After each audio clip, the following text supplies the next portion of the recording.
سورہ بقرہ کی ابتدا میں کہ نبی کریم صلی اللہ علیہ وسلم کے مخاطب 4 گروہ تھے. ایک تو وہ تھے جو مسلمان تھے, اس کے علاوہ 4 گروہ تھے. ایک گروہ وہ جو بظاہر مسلمان لیکن دل کے کافر تھے, جنہیں منافقین کہا جاتا ہے. دوسرا گروہ یہود کا, تیسرا نصارہ کا, اور چوتھا مشرکین کا. یہ 4 ہی گروہ تھے مخالفین میں جو نبی صلی اللہ علیہ وسلم کے مخاطب تھے. اب حضور علیہ الصلوۃ والسلام جب مدینہ منورہ میں آئے تو the first Islamic state situated there which was consist of some 276 mile only, جو 276 مربع میل پر محیط تھا. مدینہ منورہ کی ریاست جب نبی صلی اللہ علیہ وسلم نے تشکیل دی تو اس کا وہ اسکوائر میل کتنا تھا؟ 276 مربع میل تھا.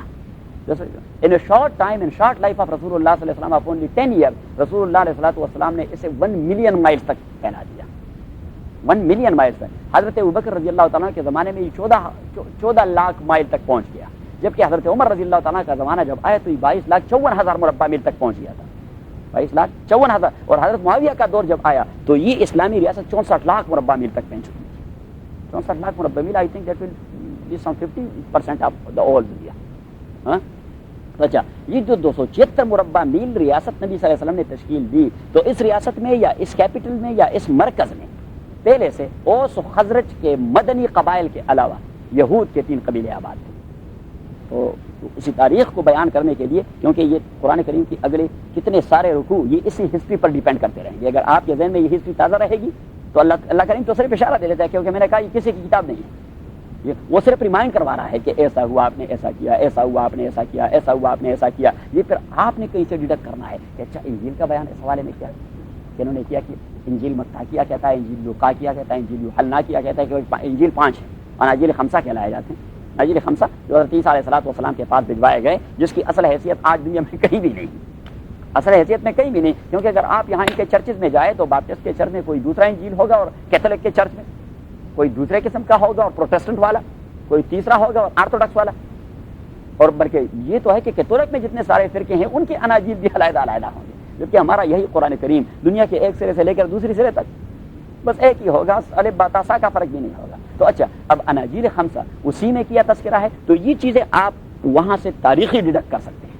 کیونکہ اناجیل 5 ابھی آپ کو تاریخ میں بتاؤں گا کہ یہ جتنے سارے انبیاء بنی اسرائیل آئے, انہی میں سے کسی نے بھی نئی شریعت نہیں لائی بشمول حضرت عیسیٰ کے. حضرت عیسیٰ بھی کوئی نئی شریعت نہیں لے آیا تھا. These all have been sent down by Allah subhanahu wa ta'ala to reform the actual deen of حضرت موسیٰ, کیونکہ یہود نے انہیں موڈیفائی کر دیا تھا according to their own desire, according to their own wishes, and in the light of Roman تہذیب and Persian تہذیب and Qibti تہذیب and the tribe, those who were living in Palestine, in Canaan, in Egypt, in Syria, ان سے ان لوگوں نے بہت ساری چیزیں وہ اپنے دین کے ساتھ خلط ملط کر دی تھی, حتیٰ کہ اپنے دین کا حلیہ ہی بگاڑ دیا تھا. تو ان کی ہسٹوریکل بیک گراؤنڈ یہ ہے کہ حضرت ابراہیم علیہ الصلوۃ والسلام کے 2 بیٹے زیادہ مشہور ہیں, تھے تو 4 لیکن 2 زیادہ مشہور ہیں. 4 تھے, ایک کا نام تھا حضرت اسحاق, دوسرے کا نام تھا حضرت اسماعیل, تیسرے کا نام تھا حضرت مدین, اور چوتھے کا نام تھا حضرت مدائن. صحیح ہے, لیکن یہ جو 2 ہیں 2 زیادہ مشہور ہیں کیونکہ انبیاء کی نسلیں ان 2 سے شروع ہو گئی ہیں, انہیں 2 کو منسوب ہوتی ہیں. ایک حضرت اسحاق اور ایک حضرت اسماعیل. حضرت اسحاق کی والدہ حضرت سارہ تھی, اور حضرت اسماعیل کی والدہ حضرت ہاجرہ تھی. اینڈ حضرت Hajra according to reliable riwayat and narrations, she was not a slave girl, she was a noble lady of the Amalekite king of Egypt. یہ امالکہ قبیلے کی سب سے شریف خاندان کی لڑکی تھی, جو حضرت ابراہیم سے رشتے ڈیولپ کرنے کے لیے وہ امالیکائٹ کنگ نے حضرت ابراہیم علیہ الصلوۃ والسلام کو دے دی. لیکن جب اس نے پریزنٹ کر دی تو ابراہیم علیہ الصلوۃ والسلام نے تو قبول کر دیا, لیکن اس کے ساتھ شادی کرنے کو حضرت سارہ کی اجازت پہ موقوف کر دیا کہ میرے گھریلو معاملات کہیں ڈسٹرب نہ ہو جائے, اور حضرت سارہ نے اجازت دے دی کہ آپ اس کے ساتھ شادی کر دیں. تو حضرت ابراہیم علیہ الصلوۃ والسلام نے اسی کے ساتھ شادی کر دی, اور اسی کے وطن سے بیٹا پیدا ہو گیا حضرت اسماعیل علیہ الصلوۃ والسلام. جگہ بجگہ اس کے تفصیلی واقعات میں آپ کو بتاتا رہوں گا, لیکن مختصراً یہ کہ اب حضرت اسحاق کی جو اولاد تھی اسی کے 2 مشہور بیٹے تھے. ایک بیٹے کا نام تھا یعقوب اور دوسرے کا نام تھا عیسو. اب جو انبیاء بنی اسرائیل جس کے پشت سے آئے وہ عیسو کی اولاد میں نہیں ہے, وہ یعقوب کی اولاد میں, اور اسی یعقوب کا لقب ہے اسرائیل. اسی یعقوب کا اصل میں یہ لفظ جو وہ استعمال کرتے ہیں اسرائیل نہیں استعمال کرتے, وہ اسرائیل کہتے ہیں. وہ ایس کو وہ زی پروناؤنس کرتے ہیں, اسرائیل کہتے ہیں. اور Israel in Hebrew the one who wrestled with God, ایک ایسا انسان جس نے اللہ کے ساتھ کشتی لڑی ہو. اور اکارڈنگ ٹو دیئر اسٹوریز حضرت یعقوب علیہ الصلوۃ والسلام he was so much powerful کہ اس نے کشتی لڑنے میں اللہ تعالیٰ کو شکست دے دی ہے. یہ ہے ایک گند یہودیت, ایک گن ہے انہوں نے اپنے ذہن سے بنائی تھی، کیونکہ انبیاء کی تعلیم کو تو نے پس پش ڈال دیا تھا. تو اب اسرائیل حضرت یعقوب علیہ الصلوۃ والسلام کا لقب ہے، جبکہ اسرائیل کا ہیبرو میں دوسرا معنی ہوتا ہے سلیو آف اللہ.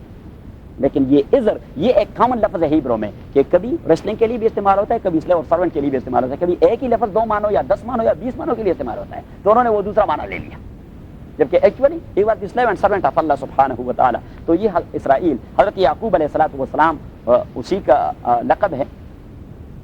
اچھا، اب اسی حضرت اسحاق کی اولاد یہ فلسطین اور شام کی سرزمین پہ رہ گئی، اور حضرت اسماعیل کی اولاد یہ عرب اور حجاز کی طرف سدھار گئی، کیونکہ حضرت اسماعیل کو یہاں لایا گیا، مکہ میں چھوڑا گیا، تو اس کی نسل یہاں پلتی پھولتی رہی، اور اسی کا نسل حضرت اسحاق کا وہ وہاں پلے پھولے. اب اسی حضرت یعقوب کی اولاد میں سے ہے ایک بیٹا یوسف علیہ الصلوۃ والسلام. سورہ یوسف میں جو تفصیلی قصہ ہے تو وہ قصہ تو وہاں بیان کرتے رہیں گے، اسے کہ مضمرات اور اشارات، لیکن یہ تو آپ کو معلوم ہے کہ وہ یوسف علیہ الصلوۃ والسلام مصر چلا گیا اور مصر کا حکمران بن گیا. مصر کا اب اس کو حکومت وہاں ملی اس کی تقوی، ہانیسٹی، دیانت، صداقت اور دینداری پر، اور 80 سال تک اس نے مصریوں پر حکومت کی. حالانکہ مصری یہ اس کے ٹرائب سے تعلق نہیں رکھتے، دیور قبطی، وہ قبطیین تھے اور یہ تو اسرائیلی تھے. تو یہ اسرائیلی حکومت ان پہ 80 سال قائم رہی اور لوگ ٹھیک ٹھاک تابع تھے حضرت یوسف علیہ الصلوۃ والسلام.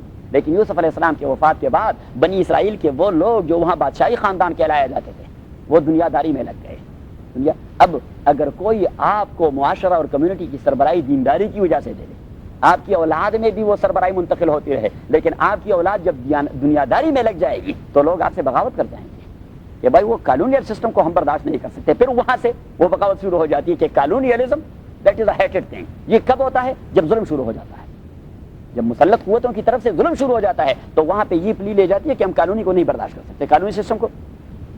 تو قبطیین نے بغاوت کر دی اور یوں اسرائیل کے تسلط کا خاتمہ وہاں سے مصر سے ہو گیا اور قبطیین کی حکومت شروع ہو گئی. قبطیین نے کیا کہ ان کی آزادی سلب کر دی، حتیٰ کہ ان کے بیسک رائٹس وہ بھی ان سے سنیچ کر دیے اور انہیں اپنا غلام بنا دیا، انہیں اپنا غلام بنا دی. اللہ تعالیٰ نے اس قوم کے ساتھ ایک بار پھر احسان کیا، حضرت موسیٰ علیہ الصلوۃ والسلام کو بھجوا کر کہ انہیں غلامی سے نجات دلائے. اور دیکھیے جب بھی حضرت موسیٰ علیہ الصلوۃ والسلام فرعون کے پاس آئے تو ایک لفظ آپ کو قرآن کریم میں آگے آ جائے گا کہ فرعون نے اس سے کہہ دیا کہ آپ کا مدعا کیا ہے، آپ کیا چاہتے ہیں؟ تو فرعون موسیٰ علیہ الصلوۃ والسلام نے فرعون کو 2 مدعا بتائے. ایک یہ کہ you are not the actual lord of the universe, the actual lord of the universe is Allah سبحانہ و تعالی. صحیح ہے. ایک تو یہ کہ اس کے ذہن میں بات ڈال، اور دوسری بات اس کے ذہن میں یہ ڈال دی کہ فارسل معی بنی اسرائیل، یہ جو بنی اسرائیل کو آپ لوگوں نے غلام بنا رکھا ہے انہیں آزاد کرنا یہ میرا مقصود ہے. جس طرح قرآن کریم میں اللہ تعالیٰ نے فرعونی نظام کا تذکرہ ایک دوسری صورت میں کر دیا ہے، ان فرعون علا فی الارض، کہ فرعون وہ مصر کی سرزمین میں بڑا طاغی اور سرکش بن چکا تھا. وجعل اہلها شیعا، اور اللہ کریم نے فرمایا کہ اس نے وہاں کلاس ڈسکرمنیشن پر مبنی ایک نظام قائم کر دیا، یستضعف طائفۃ منہم، جس نے ایک پوری قوم کو بگاری بنا رکھا تھا. اب وہ پوری کو یذبح ابناءہم ویستحیی نساءہم، ان کے نوجوانوں اور بچوں کو قتل کرتا رہا کہ یہ کہیں بغاوت پہ نہ اتر آئیں. ویستحیی نساءہم، اور ان کی بیویوں کو یعنی خواتین کو زندہ رکھتا تھا للاستخدام، کیونکہ ان سے اسے نہ خوف تھا اور دوسرا یہ کہ ان سے بگاڑ لیا کرتے تھے. تو موسیٰ علیہ الصلوۃ والسلام آئے کہ فارسل معی، یہ قرآن کے الفاظ ہے کہ فارسل معی بنی اسرائیل، انہیں چھڑائے اس غلامی سے، اسے غلام. اچھا اب فرعون نے کیا کہا؟ فرعون نے کہہ دیا حضرت موسیٰ علیہ الصلوۃ والسلام سے کہ اچھا آپ وہ آدمی نہیں جو 28-30 سال تک میرے گھر میں پلے پھولے، میرا کھانا آپ نے کھایا، میں نے آپ کی تربیت کی، میں نے آپ کی تربیت کی. وہاں پہ لفظ ولیدن کہ آپ ایک چھوٹے بچے مجھے ملے، میں نے آپ کو جوان بنا دیا، میں نے آپ کی تربیت کی، ناز و نعم میں پالا. تو موسیٰ علیہ الصلوۃ والسلام بھی تو اللہ کے نبی تو کمپرومائز نہیں کرتا بات پر. اس نے کہا اچھا آپ اس احسان کا تھا. یہ ہے ان کا جواب پتھر سے، یعنی فرعون نے اپنا احسان جتلایا کہ میں نے آپ کو اپنے گھر میں پالا. تو اس نے کہا وہ تلک نعمت، اچھا آپ اس نعمت کا تذکرہ کر رہے ہیں ان عبدت بنی اسرائیل، جو میری ساری قوم کو آپ نے بگاری بنا رکھا ہے، یہ نعمت جتلا رہے ہیں. وتلک نعمت تمنها علی، یہ قرآن کے الفاظ ہے وتلک نعمت. اچھا اس نعمت کا تذکرہ کر رہے ہیں ان عبدت بنی اسرائیل، جو آپ نے بنی اسرائیل کو بگاری بنا رکھا ہے. وہاں سے وہ ٹسل شروع ہو گیا. اب جو ٹسل شروع ہو گیا مسئلہ تو بہت تفصیلی، حتیٰ کہ موسیٰ علیہ الصلوۃ والسلام دریا پار کر گیا اور فرعون لاؤ لشکر سمیت دریا میں غرق ہو گیا. اللہ کریم نے فرمایا کم ترکوا من جنات وعیون، انہوں نے کتنے باغات چھوڑے اور کتنی جاری نہریں اور سیرابی کے چشمے چھوڑے، وزروع، کتنے فصل چھوڑے، ومقام کریم، کتنے بنگلے چھوڑے. وَلَذَّةٍ كَانُوا فِيهَا فَاكِهِينَ، کتنی ناز و نعمت والی زندگی چھوڑی. اور اللہ کریم نے فرمایا ثم اورثناها قوما آخرین، ہم نے بنی اسرائیل کو بطور میراث وہ تما دیا. اب جب یہ لوگ مصر واپس آئے اور یہ ساری چیزیں ان کے کنٹرول میں آ گئی تو موسیٰ علیہ الصلوۃ والسلام کو اللہ تعالیٰ نے کہہ دیا کہ اب آپ آئیں تو میں آپ کو ایک سسٹم دے رہا ہوں، میں آپ کو ایک نظام دے رہا ہوں. آپ لوگوں نے وہ نظام صرف یہاں نہیں، فلسطین جو آپ کی اصل سرزمین ہے وہاں پہ بھی امپلیمنٹ کرنا ہے، اور آپ نے اس قوم کے بہادروں کو ساتھ لے کر فلسطین لے جانا ہے. اب موسیٰ علیہ الصلوۃ والسلام جو تورات لے آئے تو وہ جب وہاں گئے تھے، جب وہاں تو یہاں پر سامری نے وہ مصیبت ڈال دی تھی، وہ بچڑا بنا دیا تھا. اب بنی اسرائیل میں 3 امراض نے جڑیں پکڑی تھی. ایک زرپرستی کیا، زرپرستی، دوسرا لذت پرستی، اور تیسرا گاؤ پرستی. یہ گاؤ پرستی اس میں قبطیین مصر کی وجہ سے یہ مصیبت وہ آ گئی تھی، کیونکہ مصر کے قبطی اور کنعان کے آرامی یہ سارے جو تھے یہ ہمارے ہندوؤں کی طرح، ہمارے سب کانٹیننٹ کے ہندوؤں کی طرح گاؤ پرست تھے، اور ایک خاص نسل کی گائے کی وہ پرستش کیا کرتے تھے. صحیح، تو انہوں نے بھی یہاں بچڑا جو گاؤں کی شکل میں بنایا گیا تھا، اور بنایا بھی گیا تھا گولڈ سے بنایا گیا. اور امام الہند مولانا آزاد رحمۃ اللہ علیہ نے اپنے تفسیر میں لکھا ہے کہ کانت لہا مجاری تدخل فیہا الہوا فکانت تسوت صوت الموسیقی، کہ اس نے اسی کے اندر اس قسم کے ترچے وہ سوراخ بنا دیے تھے سامری نے کہ اسی میں ہوا جب داخل ہو جاتی تھی تو اس سے موسیقی کے مختلف تربنگیز قسم کے آوازیں وہ نکل جاتی تھی. تو 3 چیزیں تھیں، موسیقی کے دلدادہ تھے، گولڈ کے دلدادہ تھے، اور گاؤں پرستی کے دلدادہ تھے. جب تینیں کمبائن ان کو مل گئی تو انہوں نے پوجا شروع کر دیا، اب جب حضرت موسیٰ علیہ الصلوۃ والسلام واپس آئے تو کہہ دیا اپنے بھائی سے کہ یہ کیا مصیبت ہے، آپ میرے پاس کیوں نہیں آئے تاکہ مجھے کہہ دیتے. تو اس نے فرمایا کہ میں ان کو بھی اس طرح نہیں چھوڑ سکتا تھا، ایک اور میں اس لیے ان کو رکواتا نہیں کیونکہ نیا پیدا شدہ فتنہ تھا تو میں اس کو ہوا نہیں دینا چاہتا تھا ورنہ یہ چیز پھیل جاتی. حضرت موسیٰ علیہ الصلوۃ والسلام کو غصہ آیا اور اپنے بھائی کو داڑھی اور سر سے پکڑا کہ اچھا آپ لوگوں کو مشرک ہوتے دیکھ رہے تھے. اس نے کہا جی میری حکمتیں یہ تھی، اور کہا کہ یبن اخی لا تاخذ براسی ولا برفتی، مجھے داڑھی اور سر سے آپ پکڑتے ہیں تو یہ جو دشمن ہے ان کے دل ٹھنڈے ہو جاتے ہیں. فلا تشمت بی الاعداء، ان دشمنوں کے دل ٹھنڈے نہ کیجیے. موسیٰ علیہ الصلوۃ والسلام کا جب غصہ فروغ ہو گیا تو اس نے کہا کہ رب اغفر لی واخی خداوندہ مجھے بھی معافی دے دیجیے اور میرے بھائی کو بھی معافی دے دیجیے. اور نبی کریم صلی اللہ علیہ وسلم نے تبسم سے فرمایا کہ موسیٰ علیہ السلام اپنے بھائی کی داڑھی تو پکڑ چکا تھا اور سر کے بال، تو اسے خوش کرنے کے لیے دعا میں اسے شامل کر دیا کہ رب اغفر لی ولی خداوندہ مجھے بھی معاف کر دیں اور میرے بھائی کو بھی معاف کر دیں. رب اغفر لی. کبھی نبی کریم صلی اللہ علیہ وسلم اس قسم کے مزاح کیا کرتے تھے. باب ما جاء فی مزاح النبی، امام ترمذی نے مستقل باب بنا دیا ہے کہ حضور علیہ الصلوۃ والسلام کبھی خوشگپی بھی کرتے تھے، مہذب قسم کی خوشگپی. کیسی خوشگپی؟ مہذب قسم کی خوشگپی. حضرت عائشہ رضی اللہ تعالیٰ عنہ آپ کی بیوی ہے رضی اللہ تعالیٰ عنہ، آپ سے کہتی تھی کہ عائشہ مجھے آپ کے غصے کا بھی پتہ لگ جاتا ہے کہ جب آپ غصہ ہو جاتی تو مجھے حضرت عائشہ نے حضرت آپ کیسے معلوم کرتے ہیں کہ میں غصہ ہوں یا ناراض ہوں؟ تو وہ کہتے ہیں کہ جب آپ راضی ہوتی ہیں اور خوش ہوتی ہیں تو جب آپ بات کرتی ہیں میرے ساتھ تو کہتی ہیں کہ لا ورب محمد بلا ورب محمد، مجھے محمد کے پروردگار کی قسم یہ بات ایسی ہے. اور جب آپ خفا ہوتی ہیں تو پھر آپ میرا نام نہیں لیتے، پھر کہتے ہیں کہ لا ورب ابراہیم بلا ورب ابراہیم، کہ مجھے ابراہیم کے رب کی قسم کہ یہ کام ایسا ہے یا ایسا ہے. تو حضرت عائشہ رضی اللہ تعالیٰ نے فل فور کہہ دیا، فل فور وہ اپنا ریزرویشن کہ خدا کی قسم آپ کے ذات سے میری کوئی نفرت نہیں ہوتی، اگر ذات سے ادنا نفرت بھی آ جائے تو ایمان ختم ہو جائے گی، وہ صرف میں آپ کے نام لینا چھوڑ دیتا ہوں، یہ بھی ناز کر دیتا ہوں. صحیح. تو اب یہ حضور علیہ الصلوۃ والسلام حضرت موسیٰ علیہ الصلوۃ والسلام نے حضرت ہارون علیہ الصلوۃ والسلام کے لیے بھی دعا مانگی کہ رب اغفر لی ولی اخی. اب حضرت موسیٰ علیہ الصلوۃ والسلام نے ان خدا کے بندوں سے کہہ دیا کہ ہم نے اپنے آبائی سرزمین فلسطین بھی جانا ہے اور فلسطین میں خدا کا نظام قائم کرنا ہے، کیونکہ ہمارے اصل وطن تو یہ ہے. آدمی جہاں بھی ہو، ہم امریکہ میں سوچتے کس لیے ہیں؟ پاکستان کے لیے، وہ ہمارا وطن ہے، اسی کے لیے سوچتے رہیں گے. ہر ایک آدمی اپنے وطن کے لیے سوچتا رہتا ہے کہ بھائی ہمارا اصل آبائی وطن تو فلسطین ہے، وہاں جانا ہے. اب وہاں پہ تو قبضہ جمایا تھا کنانیوں نے، آرامیوں نے، مدیانیوں نے، فلسطینیوں نے، فینقیوں نے، عمالقہ نے، مدیانی نے، بہت سارے اقوام تھے اور وہ تمام جنگجو قبائل تھے، جنگجو قبائل. تو جب حضرت موسیٰ نے کہہ دیا کہ وہاں جانا ہے اور وہ تسلط حاصل کرنا ہے، وہ تسلط، تو یہ تو بڑے آرام طلب لوگ تھے اور یہ تو فرعون کی غلامی کے دور میں غلامی میں ایڈجسٹ ہو گئے تھے، اور جو لوگ غلامی میں ایک بار ایڈجسٹ ہو جاتے ہیں ان سے پھر مردانگی کا کوئی تقاضا نہیں کیا جا سکتا کہ وہ مردانگی کا مظاہرہ کریں. تو انہوں نے کہہ دیا کہ ان فیہا قوما جبارین، وہ جنگجو قبائل آپ کو پتہ ہے موسیٰ، آپ وہاں لے جاتے ہیں ہمارے قصاب خانے میں داخل کرتے ہیں ہمیں.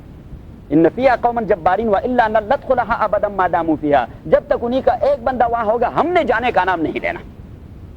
اور فإن یخرجوا منها، اگر وہ رضا اور رغبت سے فلسطین چھوڑ کر باہر نکل گئے فإنا داخلون، تو پھر ہم چلے جائیں گے۔ موسیٰ علیہ السلام نے کہا یہ خدا کا حکم ہے، اگر وہ لڑنے پر آئے تو ہم لڑیں گے۔ تو انہوں نے کہہ دیا کہ فذهب انت وربك فقاتلا، آپ جانے اور آپ کا بھائی دونوں چلے جائیں، انا هاهنا قاعدون، ہم یہاں تماشا کریں گے، جب آپ وہاں کامیاب ہو جائیں گے تو ہم پیچھے آ جائیں گے۔ تو حضرت موسیٰ علیہ السلام نے کہا کہ رب انی لا املک الا نفسی واخی، یہ میں آپ کو قرآن کریم جگہ جگہ سے پک کر رہا ہوں کہ رب انی لا املک، اس لیے میں نے کہہ دیا کہ آج کا سبق سب سے زیادہ اہم ہے۔ انی لا املک الا نفسی واخی، خداوندہ مجھے تو اپنے اوپر اختیار ہے اور اپنے بھائی پر، اسے تو بزور بھی میں لے جا سکتا ہوں، اور وہ خدا کا بندہ وہ تو نہ نہیں کرتا، میں کہتا ہوں اس طرف، وہ کہتا ہے اس طرف، میں کہتا ہوں اس طرف، کیونکہ اس نے اللہ سے کہہ دیا تھا کہ ارسلہ معی رضءا یصدقنی، میرے بھائی کو بھی نبی بنا کر میرا سپورٹر بنا دے، تاکہ فرعون کے پاس میں جاؤں تو اکیلا آدمی ہوں گا اور میں کہوں کہ اللہ ایک ہے اور وہ رب ہے اور وہ خالق ہے اور وہ فلان ہے، اس کا یہ حکم ہے، وہ حکم ہے، یہ حکم ہے، بس میں نے بات کر دی اور ختم ہو گئی۔ اب اس کے پاس تو بہت سارا لشکر ہے، ہزاروں لوگ وہاں بیٹھے ہیں اس کو سپورٹ دینے کے لیے، میرے پاس سپورٹر ایک نہیں ہوگا، تو ایک تو ہونا چاہیے۔ تو جب موسیٰ علیہ السلام فرعون کے دربار میں جاتے تو ہارون علیہ السلام اس کے پیچھے پیچھے ہوتے، حالانکہ عمر میں بڑے تھے، حضرت ہارون عمر میں بڑے تھے، تو یہ اس کے پیچھے پیچھے ہو کے چلے جاتے۔ جب وہاں دونوں پہنچ جاتے تو موسیٰ علیہ السلام تقریر شروع کر دیتے، ہوتے تو وہ بڑے نڈر، وہ تو بڑے جلالی انداز کہتے ہیں، وہ تو بڑے جلال۔ جب پہلی بار گئے اور فرعون نے کہہ دیا اسے کہ موسیٰ انی لاظنک یا موسیٰ مسحورا، میں تو آپ سے یہ توقع نہیں کر رہا تھا کہ آپ میری آنکھوں میں آنکھیں ڈال کر میرا متبنہ اور اڈاپٹڈ سن ہو کے آپ مجھے ایسی باتیں کریں گے، میں تو سمجھتا ہوں کہ آپ پر کسی نے جادو کیا ہوا ہے، آپ کے دماغ کو معوف کر دیا ہے، جو آپ مجھ سے ایسی باتیں کرتے ہیں۔ وہ تو موسیٰ تھے علیہ السلام، تو اس نے کہا کہ انی لاظنک یا فرعون مسبورا، آپ تو مجھے جادو کے اثر میں سمجھتے ہیں کہ مجھ پر جادو کیا گیا، اور میرا تو یقین ہے کہ آپ کا تو بیڑا غرق ہونے والا ہے، اگر میری بات کو نہیں مانا تو آپ کا تو بیڑا غرق ہونے والا ہے۔ انی لاظنک یا فرعون مسبورا، فرعون نے یہ کیا مصیبت گلے میں پڑ گئی، یہ کیا مصیبت گلے میں۔ اب جب موسیٰ علیہ السلام تقریر کر جاتے تو اسے تائید کی ضرورت ہوتی، تو فوراً ہارون علیہ السلام ایک قدم آگے بڑھ جاتے اور اس نے فرعون سے کہا کہ میرا بھائی جو کچھ کہتا ہے ٹھیک کہتا ہے، آپ نے ماننا ہوگا۔ زبردست معید تھا، اس نے کہا کہ انی لا املک الا نفسی واخی، خداوندہ اگر آپ کا حکم ہے تو میں اپنے بھائی کو لے کر جو بھی نتیجہ ہو نتیجہ تو آپ پر چھوڑیں گے، ہم چلے جائیں گے۔ اللہ کریم نے فرمایا کہ نہیں، میں نے تو ان بدبختوں کو اتنی سارے نعمتیں دے دی، آخر انہوں نے بھی تو کچھ نہ کچھ کروٹ بدلنا ہے، میں نے تو انہیں غلامی کی ذہنیت ان کی تبدیل کروانی ہے، تبدیل نہیں ہوتی بدبختوں کی۔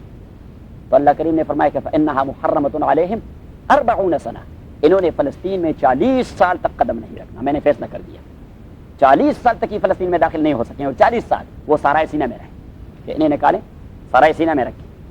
اور سارائے سینہ جس طرح آپ جانتے ہیں سارا کے لفظ سے کہ دیٹ واز اے ڈیزرٹ، کہ وہ سارا تھا، اب سارا میں کیا کچھ تھا، نہ اس میں گھاس اگتی ہے اور نہ اس میں پھول کھلتے ہیں، اور مگر اس سرزمین سے آسماں بھی جھک کے ملتے ہیں۔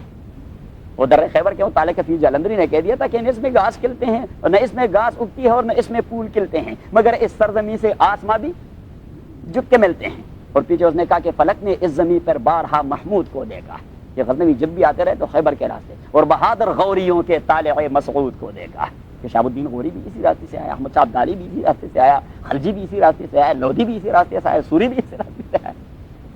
تو وہ در خیبر کے وہ اس حوالے سے اس نے ایک نظم لکھی ہے، اچھا ہم اس کے شعر کا اگلا پہلا والا مصرع وہ وہاں منطبق کر دیں گے کہ سارا سینہ کیا تھا، نہ اس میں گھاس اگتی ہے اور نہ اس میں پھول کھلتی ہے۔ صحیح۔ اب یہ لوگ جب وہاں انہوں نے کہا کہ اچھا وہاں نہیں جانا تو اب سارا سینہ میں جانا ہے، تو ان کو بھی کچھ احساس ہو گیا کہیں تو جانا ہے، جب جنگ میں نہیں لے جانا تو ٹھیک ہے سارا والی زندگی کو ترجیح دے دیں گے۔ اب اسی میں حکمتیں تھیں، ایک حکمت اس میں یہ تھی کہ صحرائی آدمی یہ آزادی منش ہوتا ہے، صحیح ہے، جو کلچرڈ اور سویلائزڈ آدمی ہو وہ آزادی کے لیے جنگ و جدل نہیں کرتا، جو صحرائی آدمی اگر آپ نے لڑانا ہو تو ڈیزرٹ والے ٹرائبل لڑانے ہوں گے، کیونکہ ان کی ذہن کسی کی غلامی کو قبول نہیں کرتا۔ پھر یہ لوگ جو تھے مدتوں فرعون کی غلامی میں رہ چکے تھے، 40 سال کی مدت جو اللہ تعالیٰ نے لگوا دی، اس کا حاصل یہی تھا کہ جو فرعون کے زمانے میں زندگی گزار چکے ہیں ان کی رخصتی ہو جائے گی، اور جو نئی نسل وہاں پیدا ہوگی وہ آزاد فضا میں آزادی منش پیدا ہوتے جائیں گے، پھر میں نے انہیں ٹکرانا ہے لوگوں کے ساتھ، وہ چلے جائیں گے۔ اچھا حضرت موسیٰ اور حضرت ہارون اس قوم کو لے کر سارا سینہ میں چلے گئے، سارا سینہ میں اب ان کے کھانے کا انتظام کیا تھا، وَأَنزَلْنَا عَلَيْهِمُ الْمَنَّ وَالسَّلْوَىٰ پیچھے آ رہا ہے کہ میں نے ان کے لیے من و سلوہ کا انتظام کر دیا۔ من ایک قسم کی میٹھی چیز تھی جو اوس کی طرح یعنی شبنم کی طرح وہ پڑتی رہی رات کے وقت، اور سب وہ اس کے دانے بنے ہوتے زمین پر، تو یہ وہ دانے اٹھا کر وہ شوگر ٹائپ کی کوئی چیز تھی یا ہنی ٹائپ کی کوئی چیز تھی، تو وہ اٹھا، اور سلوہ یہ جسے ہم بٹھیر کہتے ہیں، تو یہ بٹیر یہ بے دریغ اللہ تعالیٰ نے سارا سینہ میں ان کو دے دیا. پھر انہوں نے موسیٰ علیہ السلام سے کہہ دیا کہ اس طرح بیٹے بیٹے ہم یہ کھانا کھاتے ہیں اور ایک قسم کا کھانا ہے ہمارے، تو دل اکتا گئے اور ہمیں کچھ محنت مزدوری بھی کرنی ہے، کچھ زمینداری کرنی ہے تاکہ کچھ سبزے اور پودے بھی اگا سکیں. ہمیں آنین چاہیے، گارلک چاہیے، پمکن چاہیے، فلاں چیز چاہیے، بھنڈی چاہیے، توری چاہیے. وہ پیچھے ذکر آ رہا ہے.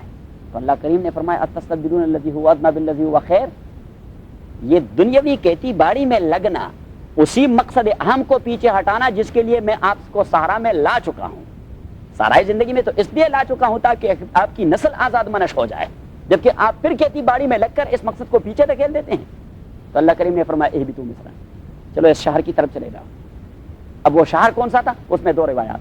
ایک تو یہ ہے کہ سرائے سینہ میں ایک کوئی شہر تھا سرائے سینہ میں، اور دوسری روایت یہ ہے کہ نہیں، شتیم ایک شہر دریائے اردن کے کنارے آج بھی موجود ہے. تو حکم یہ دیا گیا کہ شتیم میں چلے جائیں، اور شتیم میں جانا یہ آپ کے لیے کوئی مشکل نہیں ہوگا، لیکن وہاں کے جو باسی ہیں انہیں کے ساتھ زیارتی نہیں کرنا. وقولوا حطہ، انہیں کہتے ہیں کہ عام معافیتی کہ آپ کے آبا و اجداد نے ہمارے آبا و اجداد سے بڑی زیارتی کی، لیکن ہم آپ کو معاف کر دیتے ہیں. لیکن یہ جو چلے گئے، صحیح ہے، جو غلام کو تسلط مل جاتا ہے تو اللہ تعالیٰ پھر رحم فرمائے. غلام کو جب سرداری مل جاتی ہے تو وہ پھر بیڑا غرق کر دیتا ہے، کیونکہ اس کی وہ کیسٹ وہ ریپیٹ ہو جاتی ہے کہ ہمارے آبا و اجداد کے ساتھ کتنے ظلم کیے گئے ہیں. تو پھر تو لوگوں کو زندہ سولی پر لٹکا دیتے ہیں. صحیح. تو اب یہ تسلسل سے انشاءاللہ یہ سلسلہ چلتا رہے گا. یا بنی اسرائیل اذکروا نعمتی التی انعمت علیکم واوفوا بعہدی اوف بعہدکم وایای فرحبون. یا بنی اسرائیل، بنی کا معنی ہے بیٹے، بنی جمع ہے، ابن سنگولر، بنی جمع پلورل. یا بنی اسرائیل، او اسرائیل کے بیٹو، او یعقوب کی اولاد، اذکروا نعمتی، یاد کیجئے نعمت میری، التی وہ نعمت، انعمت علیکم جو میں نے انعام کیا تھا آپ کے اوپر. آپ کے اوپر مینس آپ کے گریٹ گرانڈ فادرز کے اوپر، آپ کے آبا و اجداد کے اوپر میں نے نعمتیں کی تھی. تو آپ کے آبا و اجداد سے جس نے احسان کیا ہے وہ آپ بھی احسان سمجھتے ہیں. میرے باپ کے ساتھ، میرا باپ تو کیا 10ویں 12ویں گریٹ گرانڈ فادر سے جس نے احسان کیا ہے میں اس کا زیر بار احسان ہوں. میری دادا کے ساتھ اس نے احسان کیا، میرے پردادے کے ساتھ اس نے احسان کیا تھا. تو اللہ کریم اس لیے گریٹ گرانڈ فادرز کا احسان انہیں یاد دلاتا ہے کہ یا بنی اسرائیل. اور کیوں یاد دلاتا ہے؟ اس لیے کہ تورات میں تذکرہ تھا رسول کریم صلی اللہ علیہ وسلم کے آنے کا، انجیل میں تذکرہ تھا رسول اللہ صلی اللہ علیہ وسلم کے آنے کا. کیونکہ جو 5واں انجیل ہے یہ ابھی ایک مسلمان منظر عام پھیلا چکا ہے. ابھی تک جو یہ لوگ بائبل چھاپتے رہے تو 4 ہی چھاپتے رہے، اناجیل 4 چھاپتے رہے. اناجیل 4 انجیل وہ جو خامس ہے 5واں وہ انہوں نے چھپا دیا تھا. ایک مسلمان نے اس کی چوری کر دی اور ہندوستانی مسلمان تھا، اس نے چھپوایا اور پوری دنیا میں پھیلا دیا. اس کا نام ہے انجیل برنباس. اور انجیل برنباس ہی وہ انجیل ہے جس میں محمد رسول اللہ صلی اللہ علیہ وسلم کا تفصیلی تذکرہ ہے. صحیح ہے. تو تورات میں تذکرہ تھا رسول اللہ صلی اللہ علیہ وسلم کا، انجیل میں تذکرہ تھا رسول اللہ صلی اللہ علیہ وسلم کا. میرے پاس اس کا نسخہ ہے انجیل برنباس کا. تو انجیل برنباس میں محمد رسول اللہ صلی اللہ علیہ وسلم کا تذکرہ ہے. اور تذکرہ ہے وہ جو لفظ نبی کریم صلی اللہ علیہ وسلم کے لیے تورات اور انجیل میں مستعمل ہے، وہ لفظ فارقلیت which is the translation of Muhammad in Hebrew. In Hebrew, that is the translation of Muhammad. Muhammad means the one who has been praised and appreciated so much. And Faraqlit also means the one who so much appreciated and praised. اس کی بہت ساری تعریفی کی گئی ہے محمد صلی اللہ علیہ وسلم. اور وہاں تذکرہ ہے کہ یہ محمد یا فارقلیت یہ وادی ام القرى میں پیدا ہوگا. وہاں انجیل میں اس کا نام ہے بکہ، اور تورات میں بھی مکے کا نام ہے کیا بکہ. اور یہی وجہ ہے کہ جب تحویل قبلہ کا حکم ہو گیا، تحویل قبلہ والا مسئلہ بھی وہاں تورات اور انجیل میں ذکر ہے کہ یہ پیغمبر بالعاقبت مکہ والے بیت اللہ کی طرف منہ کر کے نماز پڑھیں گے، مکہ والے. لیکن جب یہود نے اعتراض کر دیا کہ نہیں وہاں تو اس قسم کے قبلے کا تذکرہ نہیں، تو وہاں اللہ کریم نے مکہ کے لفظ کو انٹینشنلی چھوڑ کر قرآن کریم ہی میں بکہ کہہ دیا کہ ان اول بیت وضع للناس للذی ببکہ. یہ نہیں فرمایا کہ للذی بمکہ، بلکہ فرمایا للذی ببکہ کہ مکہ میں پھر یہ خبیث کچھ خباثتیں کرتے رہیں گے. اگر میں آج کے مکے کو مکہ ہی کہہ دوں تو پھر یہ خبیث خباثتیں کرتے رہیں گے. لہٰذا ایکچولی میں وہ ورڈ ہی نقل کر دیتا ہوں جو ان کے تورات اور انجیل میں نے ذکر کر دیا ہے کہ للذی ببکہ مبارک وہدی للعالمین. صحیح ہے. اور اسی میں تذکرہ تھا کہ یہی پیغمبر پھر منتقل ہو کر ینزل بقرب جبل سلا. جبل سلا میں نے ان دوستوں کو وہاں حج میں بتا دیا، یہ جبل احد کے قریب ایک دوسری چھوٹی سی پہاڑی جسے جبل سلا کہتے ہیں. جبل سلا کہتے ہیں. تو حضور علیہ الصلوۃ والسلام کے متعلق ذکر تھا کہ ینزل بقرب جبل سلا، کیونکہ اس زمانے میں شہرت جبل سلا کی تھی، جبل احد کی نہیں. احد نے تو احد کی جنگ کی وجہ سے شہرت پا لی، تو جبل سلا یہ زیادہ مشہور تھا. تو وہاں پہ جبل سلا کا تذکرہ تھا کہ اس کی جو اسلامی حکومت قائم ہوگی وہ جبل سلا کے قریب قائم ہوگی. تو یہود کا جو اصل مسکن تھا وہ تھا خیبر، فلسطین کے قریب. وہاں سے 3 اہم قبیلے بنو قریظہ، بنو نذیر اور بنو قینقاع، یہ 3 قبیلے وہاں سے ہجرت کر کے آ کے یثرب میں آباد ہو گئے. At that time it was named as Yathrib, Madinah Munawwarah کا نام، یہاں آباد ہو گئے. اور قرآن کریم نے فرمایا کہ وکانوا من قبل، اسی تسلسل میں آ رہا ہے کہ وکانوا من قبل یستفتحون علی الذین کفروا، کہ وہ اوس اور خزرج اور مکہ اور مدینہ اور عربین پیننسولا اسی کے باسیوں کے ساتھ جب اپنا تذکرہ کرتے تو کہتے کہ ہم عمر بھر دنیا میں حکمران رہ چکے ہیں اور حکمرانی ہمارا استحقاق ہے، حکمرانی ہاں یہ ہمارا. اور یہاں قرآن کریم میں بھی پیچھے آ رہا ہے کہ وجعلکم ملوکا، اللہ کریم جب نعمتوں کا تذکرہ کر رہا ہے یہود کو تو کہتا ہے کہ میں نے آپ کو بادشاہ بنا دیا ہے. وآتاکم ما لم یؤت احدا من العالمین، اور جو نعمتیں میں نے آپ کو دی تھی وہ کسی کو نہیں دی. صحیح ہے. تو وہ جعلکم ملوکا والا جو تذکرہ قرآن کریم کے اندر ہے بعینہ، اسی بادشاہ کا تذکرہ تورات اور انجیل میں بھی تھا. تو اب ان کا عقیدہ ہے کہ دنیا بھر میں the chosen people they are Jew people and they have all the right to rule the universe، کہ انہی کا استحقاق ہے کہ وہ یہ حکومت کریں. اگر وہ فزیکلی دوسرے طور پہ حاکم نہ بن سکیں تو اپنے اس مذہبی عقیدے کو سیٹسفائیڈ کرنے کے لیے اکنامکلی تسلط چاہتے ہیں کہ اس طرح ہم دوسروں کو اپنے انگلیوں پر نچاتے رہیں گے اور کچھ سیٹسفیکشن مل جائے گی کہ چلو ملوکیت تو مل چکی ہے. تو وہاں جب مدینہ میں آ کر آباد ہوئے کہ وہ پیغمبر آئے گا ہمیں پھر حکومت مل جائے گی، ہم پھر بادشاہ ہوں گے. وکانوا من قبل، لیکن اللہ نے فرمایا فلما جاءهم ما عرفوا كفروا به، لیکن جب وہ پیغمبر آیا جو ان کو 100% صحیح سمجھتے تھے اور جانتے تھے، کفروا به، انہوں نے انکار کر دیا. فلعنت اللہ علی الظالمین، ایسے ظالموں پر اللہ کی لعنت ہو جو چیز کو جانتے ہیں اور جاننے کے باوجود مانتے نہیں، جو چیز کو جانتے ہیں اور جاننے کے باوجود وہ اسے مانتے نہیں. تو اب یہ سارا جو مسئلہ ہے یہ اس میں ذکر ہو رہا ہے. تو بنو قریظہ، بنو نذیر اور بنو قینقاع یہ 3 طبقے تھے جو تو بنسبت اوس اور خزرج کے یہ ایجوکیٹڈ لوگ تھے اور ان میں علماء بھی تھے، تورات کے علماء اور خط و کتابت والے اور حساب کتاب والے اور کمپیوٹر اور کیلکولیٹر کو سمجھنے والے اس زمانے کے جو بھی تھے. صحیح ہے. اور اوس اور خزرج دے ور فارمرز، دے ور سمپل فارمرز، وہ تو کاشتکار تھے، نہ ان کی کوئی تعلیم تھی نہ کوئی دنیاوی امور جانتے تھے، بس گھاس اگاتے تھے اور سبزیاں اگاتے تھے اور کھاتے رہتے تھے. اب جو اتنے تعلیم یافتہ لوگ خیبر سے منتقل ہو کر مدینہ منورہ میں آباد ہو گئے تو وہ الٹریٹ اور ان ایجوکیٹڈ لوگ انہیں کے پاس آنے لگے کہ فلاں جگہ سے ایک بہت بڑے عالم قسم کے لوگ آئے، بڑے عالم قسم کی قوم یہاں منتقل ہو چکی ہے. صحیح ہے. تو انہی سے اپنے فیصلے بھی کرواتے، یہ ان کے جج اور قاضی بھی تھے، یہ ان کے استاد بھی تھے، یہ ان کے حکمران بھی تھے. وہ اپنے نذرانے اور شکرانے بھی لا کر انہی کو دیا کرتے تھے. اب ان کی تو بادشاہی بن گئی وہاں ان سادوں پر، ان سادے لوگوں پر، تو ان کی بادشاہی بن گئی، دنیاوی بادشاہی بھی اور دینی اور علمی بادشاہی بھی. علمی بھی بادشاہ تھے اور دنیاوی بھی بادشاہ تھے. لیکن جب رسول اللہ صلی اللہ علیہ وسلم آئے تو اس نے جب دعوت دی تو ان تین قبیلوں نے اس دعوت کو مسترد کر دیا. اور اللہ کریم پیچھے فرماتے ہیں کہ مسترد کرنے میں ان کے لیے کوئی جہالت و رکاوٹ نہیں تھی، یہ جانتے تھے کہ یہ وہی ہے. کیونکہ حضرت صفیہ جو رسول اللہ صلی اللہ علیہ وسلم کی بیوی ہے، حضرت صفیہ خیبر میں جو گرفتار ہو چکی تھی، جی حضرت حیی ابن اخطب وہ خیبر کا جو چیف تھا، سردار تھا، یہ اس سردار کی بیٹی ہے. نبی کریم صلی اللہ علیہ وسلم نے جب جنگی قیدیوں کو تقسیم کرنا شروع کر دیا، وہ غلام اور کنیز ہوا کرتی تھی، تو حضرت صفیہ کو حضرت حسان ابن ثابت کے ہاتھ میں دے دیا کہ یہ صفیہ یہ آپ لے لیں، چاہے تو اسے کنیز رکھیں اور چاہے تو اسے آزاد کر کے بیوی بنا لیں.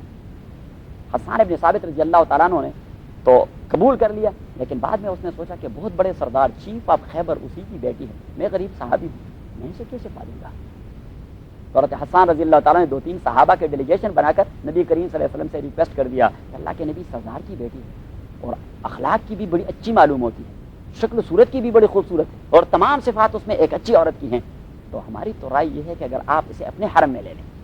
تو نبی کریم صلی اللہ علیہ وسلم جب نکاح بھی کرتے تھے اپنی مرضی سے نہیں کرتے تھے، وہ وہی کے منتظر ہوتے، تو وہی آئی کہ آپ اسے اپنے حرم میں لے لیں.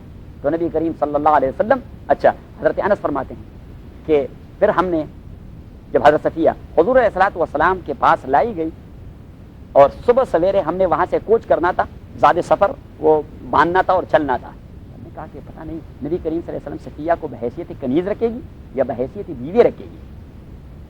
تو ہمیں معلوم تھا کہ کنیز ہوگی تو اس کا چہرہ ڈھکا چھپا نہیں ہوگا، باقی بدن تو چھپا ہوا ہوگا لیکن چہرہ اس کا کھلا ہوگا، اور اگر بیوی ہوگی تو پھر چہرہ بھی ڈھکا چھپا ہوگا.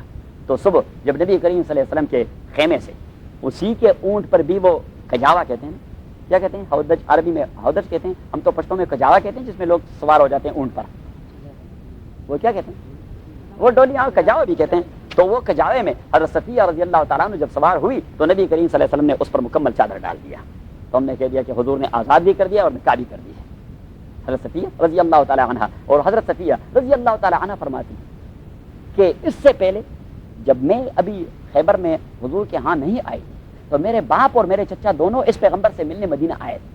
جب واپس آئے تو میں ان کی باتوں کو سن رہی تھی. میرے چچا نے میرے باپ سے پوچھا کہ لالا, بڑے تھے وہ, سردار تھے, کہ لالا, تو اس نے کہا پھر ایمان نہیں لاتے. انہوں نے کہا سرداری کو چھوڑ کر اس کے پیچھے لگ جائیں. بھائی نے کہا پھر کیا کریں گے؟ اس نے کہا جب تک دم میں دم ہے اس کی مخالفت کر کریں گے, اپنی سرداری کا جنازہ تو نہیں نکال سکتے. اور صفیہ روایت کرتی ہیں رضی اللہ تعالیٰ اپنے باپ اور اپنے چچا کی. صحیح ہے. تو اب یہ تینوں طبقے اور تینوں قبیلے نبی کریم صلی اللہ علیہ وسلم کے مخالف ہو گئے اور ان کے نبوت اور رسالت کے ماننے سے انکار کر دیا. اور رکاوٹ دو چیزیں تھیں, دنیاوی منصب کو نہ چھوڑ سکتے تھے اور دنیاوی مفاد کو نہ چھوڑ سکتے. یہی دو مصیبتیں ہیں جو آدمی کو وائلڈ بھی بنا دیتا ہے, جو آدمی کو درندہ بھی بنا دیتا ہے, جو آدمی کو بےمان بھی بنا دیتا ہے, جو آدمی کو بےغیرت بھی بنا دیتا ہے, سب کچھ کر دیتا ہے. اور نبی کریم صلی اللہ علیہ وسلم نے ایک حدیث میں فرمایا کہ ما ذئبان جائعان ارسلا فی غنم بافسد لها من حرص الملء امار واشرف لدینه او كما قال علیہ الصلوۃ والسلام, بیڑوں کے ریوڑ نے دو بھوکے بیڑیے چھوڑ دیے جائے تو بیڑوں کے ریوڑ کے لیے اتنے خطرناک نہیں, مسلمان کے ایمان کے لیے حب جا اور حب مال جتنا خطرناک ہے. اگر مسلمان کے اندر حب جا اور حب مال کے بیڑیے داخل ہو گئے اس کے قلب و دماغ میں, تو ایمان کا بیڑا غرق ہے دین کا. اور حضور نے ایک دوسرے حدیث میں فرمایا نہ الحالقہ, یہ ایمان اور دین کی ایسی صفائی کرتا ہے جس طرح حجام کا اس طرح بالوں کی صفائی کر دیتا ہے. تو یہ دو چیزیں ہیں جو ہمیشہ آدمی کو تباہ و برباد کر دیتا ہے, حب جا اور حب مال. حب جا پریسٹیج ملے اور حب مال پیسے ملے, ان دو چیزوں کے لیے لوگ سب کچھ کرتے ہیں. اور یہی یہود, انہی کے ایمان کے راستے میں رکاوٹ یہی دو چیزیں تھیں. صحیح ہے. کون سے خطاب ہے کہ یا بنی اسرائیل, او یعقوب کے بیٹو, اسکرو یاد کیجئے نعمتی, نعمت میری, التی وہ نعمت, انعمت علیکم جو انعام کیا ہے میں نے, علیکم آپ کے اوپر, انعمت یہ ہے سنگولر, اور انعمنا اگر ہوگا تو پھر پلورل ہوگا, ہم نے انعام کیا ہے. انعمت جو میں نے انعام کا, اب اللہ تعالیٰ کبھی اپنے لیے سنگولر متکلم کا صیغہ استعمال کرتا ہے, کبھی پلورل کا صیغہ استعمال کر دیتا ہے. He has all the right to say کہ ہم نے, کیونکہ احترام تو سارے اسی کے لیے ہیں. صحیح ہے. لیکن یہاں سنگولر کا صیغہ استعمال کیا تاکہ وہ اسپیسیفک ہو, تاکہ یہود یہ تعویل نہ کرے کہ انعمنا ہم نے آپ کے اوپر تعویل کر دیا تھا. وہ تو بدبخت لوگ تھے, مفت میں قصے کہانیاں گڑھ لیتے تھے اور افسانے بنا دیتے, تو وہ کہہ سکتے تھے کہ ہاں خدا نے بھی کچھ انعام کر دیا, کچھ ہمارے باپ دادا بھی اس کے ساتھ پیش کیا تو انعمنا کہہ دیا تھا. تو انعمت علیکم جو انعام کیا ہے خاص میں نے آپ کے اوپر, واوفوا بعہدی اور آپ, اوفو ایفا اور وفا, یہ ایفا لفظ ہے وفا سے, اور وعدے کی وفا کرنا یہ تو عام استعمال ہے. وَأَوْفُوا اور ایفا کیجئے بعہدی میرے عہد کی, میری ایفا عہد کیجئے. اور آپ نے میرے ساتھ یہ وعدہ کیا تھا اپنے پیغمبر کی زبان سے کہ جو بھی آپ کا دعوت دے گا ہم تابعداری کرتے رہیں گے. تو محمد جو ہماری دعوت دے رہا ہے تو آپ کیوں تابعداری نہیں کرتے؟ وَأَوْفُوا بِعَہدِی آپ ایفا عہد کیجئے, اوف بعہدکم میں وفا کروں گا, میں بھی ایفا عہد کروں گا, حکومت آپ کو دے دوں گا. محمد کی حکومت کے تو آپ ہی ذمہ دار ہوں گے پھر. وَأَوْفُوا بِعَہدِی آپ ایفا عہد کیجئے میری, بعہد یہ یا جو ہے یہ متکلم کا ہے. وَأَوْفُوا بِعَہد وعدے, یا میری وعدے کی, اوف میں ایفا کروں گا, بعہدکم آپ کے عہد کی, یعنی آپ وہ وعدہ پورا کیجئے جو آپ نے میرے ساتھ کیا ہے, میں وہ وعدہ پورا کروں گا جو میں نے آپ کے ساتھ کیا تھا. کیونکہ that is in retaliation, just for nothing تو میں نے نہیں کہہ دیا تھا کہ آپ کو حکمرانی دے دوں گا. That was not for just nothing, it was for just a thing, and that thing was to follow my commandments. And what is my commandments, or what are my commandments? The things being taught by Muhammad sallallahu alaihi wasallam in these days, or the things being taught by Isa in his time, or being taught by Yermiah and Yahya and Zachariah and Yahya and Yesaya. All these messengers, there were some 14,000 messengers being sent to these people to reform their deen. لیکن ہاں, لیکن ان بدبختوں نے ہزاروں انبیاء کو شہید کر دیا. کل بتا دوں گا. یا بنی اسرائیل, او اسرائیل کے بیٹو اذکرو یاد کیجئے نعمتی نعمت میری التی وہ نعمت انعام تو جو میں نے انعام کر دیا ہے علیکم آپ کے اوپر وَأَوْفُوا ایفا کیجئے بعہدی میرے وعدے کی اوفی میں ایفا کروں گا بعہدکم آپ کے وعدے کی وَإِيَّايَ اور خاص مجھ سے فرحبونی ڈرتے رہیو وَإِيَّايَ اور خاص مجھ سے فرحبونی ڈرتے رہیو کسی اور کا ڈر دل سے نکال لو کسی اور کا ڈر دل سے یہ گویا تعریض تھا ان کو اپنے آباء و اجداد کا وہ ڈرپوک انداز یاد تھا کہ وہ فلسطین نہیں جا رہے تھے عمالقہ کی وجہ سے کہ ان فیہا قوما جبارین ان فیہا قوما یہ جب آدمی کسی کو تعریض کر دیتا ہے کہ بھائی کسی سے ڈرنا نہیں تو اسے اپنے باپ دادا کی بزدلی یاد آ جاتی ہے ہمارے تو باپ دادا بزدل تھے وہ نہیں جا رہے تھے فلسطین کیوں نہیں جا رہے تھے اس لیے کہ وہ مخلوق سے ڈر رہے تھے خالق سے ڈر نہیں رہے تھے اگر کوئی آدمی صرف خالق سے ڈرے تو مخلوق سے ڈر اس کا تصور ذہن سے خارج ہو جاتا ہے وَإِيَّايَ فَارْهَبُونِ اور خاص مجھ سے فرحبونی ڈریے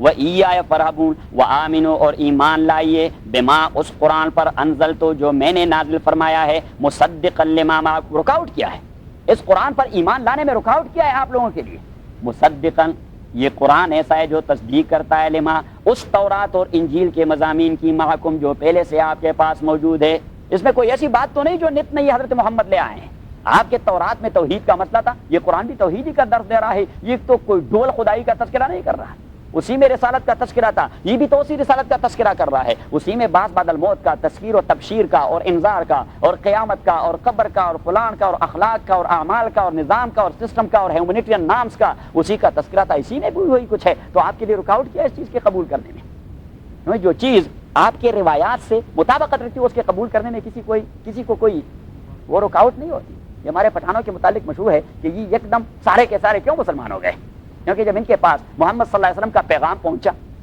تو انہوں نے پوچھا میسنجر سے کہ بھائی آپ کے پیغمبر کا مشن کیا ہے تو اس نے کہا کہ وہ کہتے ہیں کہ انسان کا غلام نہیں ہو سکتا یہ صرف اللہ کا بندہ ہوگا انہوں نے کہا پٹھان تو پہلے سے ایسے ہیں انسان کی غلامی کو مانتے نہیں تو اس نے کہا کہ دوسرا وہ کہتے ہیں کہ ہر قوم کے لیے ایک مسلح کی ضرورت ہوتی ہے تو وہی مسلح وہ ہوگا جو اسی لاٹ کی طرف سے آیا ہوگا ہاں یہی تو ہے کوئی دوسرا تو مسئلہ نہیں ہو سکتا انہوں نے کہا کہ اچھا وہ کہہ دیتا ہے کہ اگر دشمن کے ساتھ دشمنی کرنی ہے تو اسی کے لیے بھی کچھ اصول ہونے چاہیے انہوں نے کہا ہم بھی دشمنی تو پرنسپل کے اساس پہ کیا کرتے ہیں انہوں نے کہا اچھا دوست سے دوستی کرنی ہے تو اسی کے لیے مرنا ہے انہوں نے کہا یہ بھی تو ہے انہوں نے کہا کہ اچھا مہمان نوازی میں آپ نے مثال قائم کرنا ہے مسافر کو آپ نے یہ احترام دینا ہے صحیح تو یہ ساری چیزیں جو اس نے تفصیل بتا دی تو انہوں نے کہا اچھا ہم اپنا جرگہ بلائیں گے ہمارے ہاں تو جرگہ سسٹم ہوتا ہے تو جب جرگہ بلایا تو انہوں نے کہا کہ بھائی یہ پیغام ہے تو انہوں نے کہا اس میں ہمارے بھی تو کوئی رکاوٹ نہیں پہلے سے ہم پریکٹس کر رہے ہیں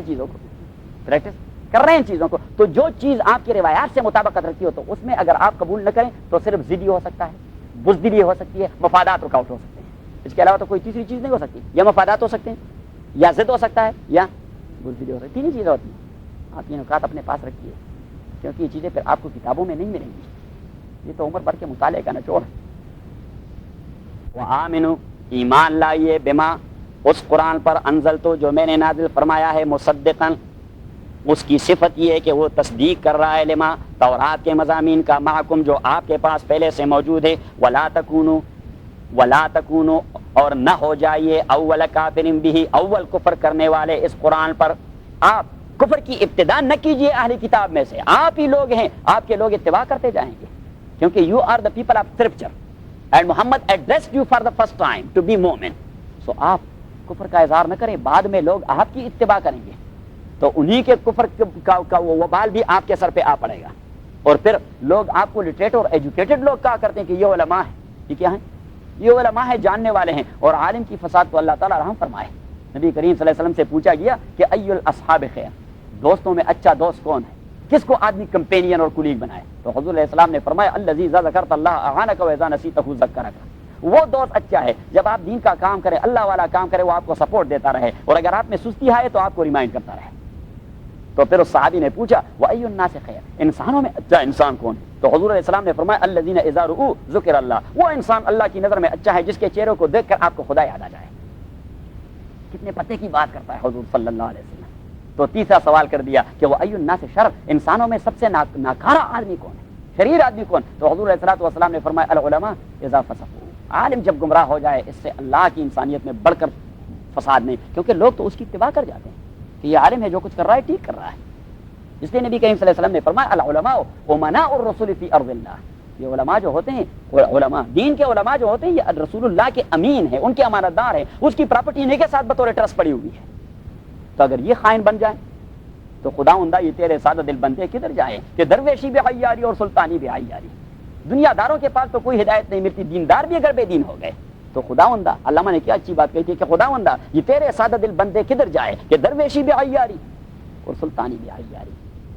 تو علماء، اور یہی وجہ تھی انہوں نے ایک سازش اور بھی چلائی کہ لوگ ہماری اتباع کرتے ہیں، تو یہ محمد کے ساتھ جو لوگ مل چکے ہیں انہیں اس سے واپس لانے کے لیے ہم نے ایک حرب آزمانا ہے کہ آمنوا بہ وجہ النہار، پیچھے آ رہا ہے آمنوا بہ وجہ النہار واکفروا آخرہ لعلہم یرجعون، کہ کچھ لوگ آج جا کر محمد کا کلمہ پڑھ لیں، ایمان لے آئیں جب ان کے ساتھی بیٹھے ہوں، صحیح، اور دوسرے دن اسی محفل میں جا کر آپ انہیں کہہ دیجئے کہ ہمیں آپ کی بات راست نہیں آئی، یہ ٹھیک نہیں، تو وہ جو لوگ ہیں انہیں بھی شبہات اور ڈاؤٹس پیدا ہوتے جائیں گے. اتنے شیطان قسم کے لوگ تھے کہ آمنوا بہ وجہ النہار واکفروا آخرہ لعلہم یرجعون، تاکہ وہ بھی محمد کی اتباع سے باہر نکل آئیں.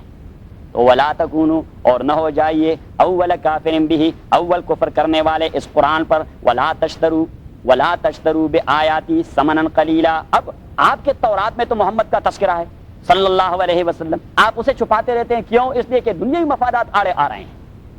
کیا ہو رہا ہے؟ دنیاوی مفادات آڑے آ رہے ہیں کہ محمد کی اتباع کر کے پھر تو آپ لیڈر نہیں رہیں گے، ہی ول بی دی لیڈر، پھر تو رابر الرحنما محمد ہی ہوگا صلی اللہ علیہ وسلم. تو آپ کے شکرانے ٹپ ہو جائیں گے، آپ کے شکرانے اور نذرانے وہ ٹپ. تو اللہ کریم نے فرمایا کہ ولا تشترو، اور نہ لیجیے بے آیاتی، میری کتاب کے آیات پر، ثمنن قلیلا، تھوڑے سے پیسے. یہ تو بہت تھوڑی چیز ہے، اللہ کے ساتھ کفر کرنا بہت بڑا جرم ہے. اتنے تھوڑے ڈالرز کے لیے آپ اللہ کے احکام کو چھپا رہے ہیں، آپ محمد کی حقیقت کو چھپا رہے ہیں. ولا تشترو، اور نہ لیجیے بے آیاتی، میرے تورات کے آیات پر. ان آیات سے مراد تورات کے آیات ہیں. اب اگر قرآن کریم کا ایک عالم بھی دین کا حکم چپ چھپا کر چند ڈالر کے لیے، تو he will be no more than the علماء یہود، he will be something like the علماء یہود ولن، کیونکہ اللہ کی سنت اور اللہ کا قانون تو قرآن کے عالم اور تورات کے عالم کے لیے تبدیل نہیں ہوتا. کہ اگر وہ حقیقت کو چھپاتا پیسوں کے لیے اور مفادات کے لیے اور دنیائی مفاد کے لیے، کہ پتہ نہیں لوگ کیا کہیں گے. لوگ، ہم کبھی کبھار کہتے ہیں کہ چاہیے مسئلہ تو ٹھیک ہے، لیکن یہاں اس ماحول میں اگر بیان کیا جائے تو پتہ نہیں فلاں صاحب ناراض ہو جائے گا اور فلاں صاحب بھی ناراض ہو جائے گا. فلاں صاحب، بھائی آپ نے خدا کو راضی کرنا ہے، آپ نے مسئلہ تو کسی کو ناراض کرنے کے لیے نہیں کرنا. اب میں نے جو مسئلے یہاں اسٹیج پہ کرنے ہیں تو میری مقصد یہ ہوتا ہے کہ لوگ ناراض ہو جائیں. میں تو چاہتا ہوں کہ سارے لوگ راضی ہو کر اس مسجد کو بھر دیں، تاکہ یہ مسجد تنگ ہو جائے اور ہم نے دوسری مسجد بنانی ہو. میری مرضی پہ حیثیت مولوی کی، مولوی تو یہ نہیں چاہتا کہ مسجد خالی ہو جائے، مولوی تو یہ چاہتا ہے کہ مسجد بڑھ جائے. اور صرف یہ مسجد نہیں، رسیدہ والی بھی بڑھ جائے اور ٹمپا والی بھی بڑھ جائے اور ڈاؤن ٹاؤن والی بھی بڑھ جائے اور فلاں بھی بڑھ جائے اور فلاں بھی بڑھ جائے، تاکہ لوگوں کو پتہ لگ جائے کہ یہ دین ہے. صحیح. اب میں تبلیغ والوں کو سپورٹ کیوں دیتا ہوں؟ اس لیے کہ یہی تو وہ لوگ ہیں جو ایک ایک گھر کے پر جا کر دروازہ کٹکھٹاتے ہیں، اسے کہتے ہیں کہ یہ آپ ہمارے پاس مسجد آئیں. تو ہم ان کے مرہون منت ہیں اور زیر بار احسان ہے کہ آپ ہی لے آتے ہیں مسجد میں، پھر ہم انہیں اپنی لوری سنا دیتے ہیں. اگر آپ مسجد میں نہ لے آئیں تو میں تو نہیں جاتا کسی کے گھر کے آئے بیٹھ جائے جی میں آپ کو قرآن سنا دیتا ہوں. اب آپ سب لوگ تبلیغ کی دعوت کی وجہ سے مسجد میں آئے اور جب ہماری لوری سن لی تو دل کو لگ گئی، تو اب آتے رہے. اب میں تو کسی کے پیچھے نہیں آیا، نوید کے پیچھے بھی نہیں گیا کہ آپ نے مسجد میں آنا ہے، آصف کے پیچھے بھی نہیں گیا کہ آپ مسجد میں آئے. آیاتی ثمنن قلیلا، اور نہ لیجیے بے آیاتی، میرے آیات کے بدلے، ثمنن قلیلا عوضا قلیلا. ثمن اصل میں کہتے ہیں وہ پرائز جو آپ کسی چیز کی دے رہے ہیں. تو اللہ کریم نے فرمایا کہ عجیب بات ہے، اللہ کی ایک آیت کا بدل اور پرائز تو پوری دنیا و ما فیہا اور جنت سمیت کچھ نہیں ہو سکتی. آپ اتنے چند ٹکوں کی خاطر میرے آیات کو چھپا دیتے ہیں. اس لیے اللہ نے اسے ثمن قلیل بھی کہہ دیا. اگر اللہ کے ایک حکم کو چھپانے کی خاطر آپ کو بدلے میں ساری دنیا کی حکومت اور مال و منال مل جائے تو یہ ثمن قلیل ہے. یہ بڑی حقیر سی چیز ہے، کیونکہ اس کی اللہ کی نظر میں کوئی قدر و قیمت نہیں. ایک حدیث میں نبی کریم صلی اللہ علیہ وسلم نے فرمایا کہ لو کانت الدنیا تزن عند اللہ جناح بعوضۃ لما سقى كافرا منها شربۃ. اگر دنیاوی مال و متاع کی اللہ کی نظر میں ایک مچھر کے پر برابر بھی حیثیت ہوتی تو اللہ کریم اپنے دشمنوں کفار کو ایک پیسہ بھی نہ دیتا. کیا عجیب بات کہی اللہ کے پیغمبر نے، کیا عجیب بات کہی اللہ کے پیغمبر نے. اور اللہ کریم نے پیچھے فرمایا کہ اگر مجھے یہ خطرہ نہ ہوتا کہ مسلمان دین کو چھوڑ کر کافر ہو جائیں، لجعلنا لبیوتہم سقفا ومعارج علیہا یظہرون، تو میں تو کفار کو ان کے بلڈنگ سونے کے بنوا کے دے دیتا اور ان کے لیڈر سونے کے بنوا کے دے دیتا اور ان کے فرش و قالین سونے کے بنوا کے دے دیتا. لیکن کفار کے پاس اتنا سونا دے کر یہ رہے سائے مسلمان بھی دین کو چھوڑ کر ان کے ساتھ ہو جائیں گے. اٹ مینس کہ دنیا کی اللہ کی نظر میں کوئی حیثیت نہیں. دین ہیز دا پرائیورٹی. لا تشترو اور نہ لیجیے بے آیاتی، ادھر بات دل کو لگ رہی ہے، ولا تشترو بے آیاتی ثمنا قلیلا، اور نہ لیجیے بے آیاتی میرے آیات پر، بے آیاتی ثمنا قلیلا، ثمنا پرائز، قلیلا تھوڑی سی، وَإِيَّايَ فَاتَّقُونَ، اور خاص میری تقوی اختیار کیجئے اور خاص مجھ سے ڈریے۔ تقوی کا معنی ہے بچنا، تقوی کا معنی ہے بچنا، تقوی کا معنی کیا؟ بچنا، میرے عذاب سے بچنے کی کوشش کیجیے، وَإِيَّايَ فَاتَّقُونَ۔ اور دوسرا معنی تقوی کا معنی ہے وہ اطوار و عادات اپنانا جو نبی نے اپنائے، آپ متقی بن جائیے۔ اور تقوی کا تیسرا معنی ہے کہ آپ عذاب سے ڈریے، وَإِيَّايَ فَاتَّقُونَ وَلَا تَلْبِسُوا الْحَقَّ بِالْبَاطِلِ، وَلَا تَلْبِسُوا الْحَقَّ بِالْبَاطِلِ، اور خلط ملط نہ کیجیے حق اور باطل آپس میں۔ آپ ایک دو باتیں حق کی کر دیتے ہیں اور 10-15 اس کے ساتھ شرک کی ملا دیتے ہیں، کیونکہ یہود جو تھے شرک میں مبتلا ہو گئے تھے، گاؤ پرستی، گاؤ پرستی۔ بلکہ ان کی تاریخ کے حوالے سے ذرا آگے چلے جائیں تو دیکھیے جی، یہ جب فلسطین چلے گئے تو فلسطینی اقوام، آرامی، مدیانی، عمالقہ، فینقی، فلسطی، بہت سارے اقوام تھے، وہ اقوام سارے مختلف قسم کے بت اور آئیڈلز تھے ان کے پاس جو ان کی پوجا کیا کرتے تھے۔ تو یہ خدا کے بندے وہاں جا کر یہ بھی شرک میں مبتلا ہو گئے، کیونکہ اگر لوگ مسلمان بھی ہوں لیکن اکثریت غیر مسلموں کے، تو وہاں ان کے اطوار و عادات اپنا لیتے ہیں۔ ہم نے یہاں امریکیوں کے اطوار و عادات اپنائے ہیں، امریکیوں کے اطوار و عادات۔ ہندوستان میں جب ہم مشترک رہے تھے تو ہم مسلمانوں نے سارے وہ ہندوانہ رسوم اپنائے ہیں، یہ فلاں کا میلہ ہے اور یہ فلاں کا میلہ ہے اور یہ فلاں کا میلہ ہے اور پتہ نہیں یہ کیا ہے اور یہ فلاں تہوار ہے اور فلاں تہوار ہے۔ تو یہ بھی فلسطین میں جا کر ان لوگوں کی طرح وہ کیا ہو گیا، انہوں نے بتوں کی پرستش شروع کر دی، ان سے اپنی مشکل کشائی اور حاجت روائی مانگنے لگے۔ اللہ کریم نے حضرت الیاس کو بھجوایا، کیونکہ وہاں کا بڑا بت تھا بعل، اس کا نام تھا بعل، اور انہی کا بادشاہ تھا بک، اسی قوم کا بادشاہ تھا اس زمانے میں بک۔ تو انہوں نے ایک شہر بھی بنا دیا جو بالابک کے نام سے مشہور ہے، بت کا نام اور بادشاہ کا نام ساتھ ملا کر بالابک نام شہر۔ تو وہ بال یہود بھی جا کر اسی سے مرادیں مانگا کرتے تھے، اور قرآن کریم میں ہے کہ حضرت الیاس نے کہہ دیا کہ تدعون بالا وتذرون احسن الخالقین، ارے خدا کے بندوں کہاں بھٹک گئے ہو، بال کے پاس جا رہے ہو اور اللہ کو چھوڑ رہے ہو، اللہ کو۔ تو زمانے کے حاکم نے حضرت الیاس علیہ السلام کے موت کا پروانہ جاری کر دیا کہ قومی غدار ہے، کیا ہے، یہ سیاسی فتوے ہوتے ہیں تو قومی غدار ہے۔ تو حضرت الیاس علیہ السلام چلے گئے پہاڑوں پر، روپوش ہو گئے اور کہا کہ او خداوند، میں تو صرف آپ کی بات کو کہہ سکتا تھا، میری تو کوئی قوت نہیں، کوئی ساتھ نہیں دے رہا، صحیح۔ تو اللہ کریم نے فرمایا کہ سلام علی الیاس، ہم نے حضرت الیاس سے کہہ دیا کہ آپ نے اپنا فریضہ پورا کر دیا، آپ کی ذمہ داری یہی تھی، آپ نے حق بات کہہ دی، بادشاہ کو بھی کہہ دی اور قوم کو بھی کہہ دی۔ تو حضرت موسیٰ علیہ السلام کے بعد یہ لوگ، حضرت موسیٰ کے خاص خادم تھے حضرت یوشع، بعد میں نبی بنے، حضرت یوشع ابن نون وہ بعد میں نبی بنے۔ تو یوشع ابن نون وہ اس قوم کو لے کر بڑی منت سماجت کے بعد کہ چلو فلسطین چلتے ہیں، تو یہ فلسطین چلے گئے۔ جب فلسطین چلے گئے یوشع ابن نون کے ساتھ، تو وہ ان کی مستحکم حکومت قائم کرنے میں وہ کامیابی نہیں ہوئی، لیکن اس نے ایسا کیا کہ قبائلی سرداروں پر مشتمل ایک جرگہ بنا دیا کہ دنیاوی امور یہ لوگ نمٹاتے رہیں گے، اور کچھ قاضی مقرر کر دیے کہ تورات کے اساس پر یہ لوگ آپ کے شرعی فیصلے کرتے رہیں گے، لیکن وہ کوئی مستحکم حکومت وہ قائم نہ کر سکے۔ تو اللہ تعالیٰ نے ان کے اوپر جالوت کا تسلط کر دیا، نیچے آ رہا ہے اس کا تفصیلی قصہ آ رہا ہے، جالوت کا تسلط کر دیا۔ اب جالوت نے کیا بیت المقدس پہ قبضہ کر دیا، بیت المقدس پہ قبضہ، ان کی قربان گاہ کو ختم کر دیا۔ خبردار اگر کسی یہودی کو میں نے قربان گاہ آتے ہوئے دیکھا، یا دیواری گریا کے ساتھ، وہ کہتے ہیں اسے ویلنگ وال، اگر ویلنگ وال کے پاس کسی یہودی کو میں نے آتے دیکھا تو اسے پھانسی پر لٹکایا جائے گا۔ ان کے بچوں کو بھی قتل کیا، ان کے پراپرٹی کو بھی سلب کر لیا، آزادی کو بھی سلب کر لیا، صحیح، اور اس کے خطرے کی وجہ سے کوئی یہودیت کا نام نہ لے سکتا تھا۔ اللہ تعالیٰ نے ایک پیغمبر بھجوا دیا حضرت سمویل کے نام سے، صحیح ہے، انجیل میں اس کا نام جو آ رہا ہے سموئیل آ رہا ہے، سموئیل۔ تو وہ سموئیل پیغمبر وہ جب آیا تو یہود اس کے پاس آئے کہ ہم پنگا لینا چاہتے ہیں، لیکن حکمران چاہیے۔ کیا چاہیے؟ حکمران چاہیے، تاکہ ایک امیر ہو اسی کی۔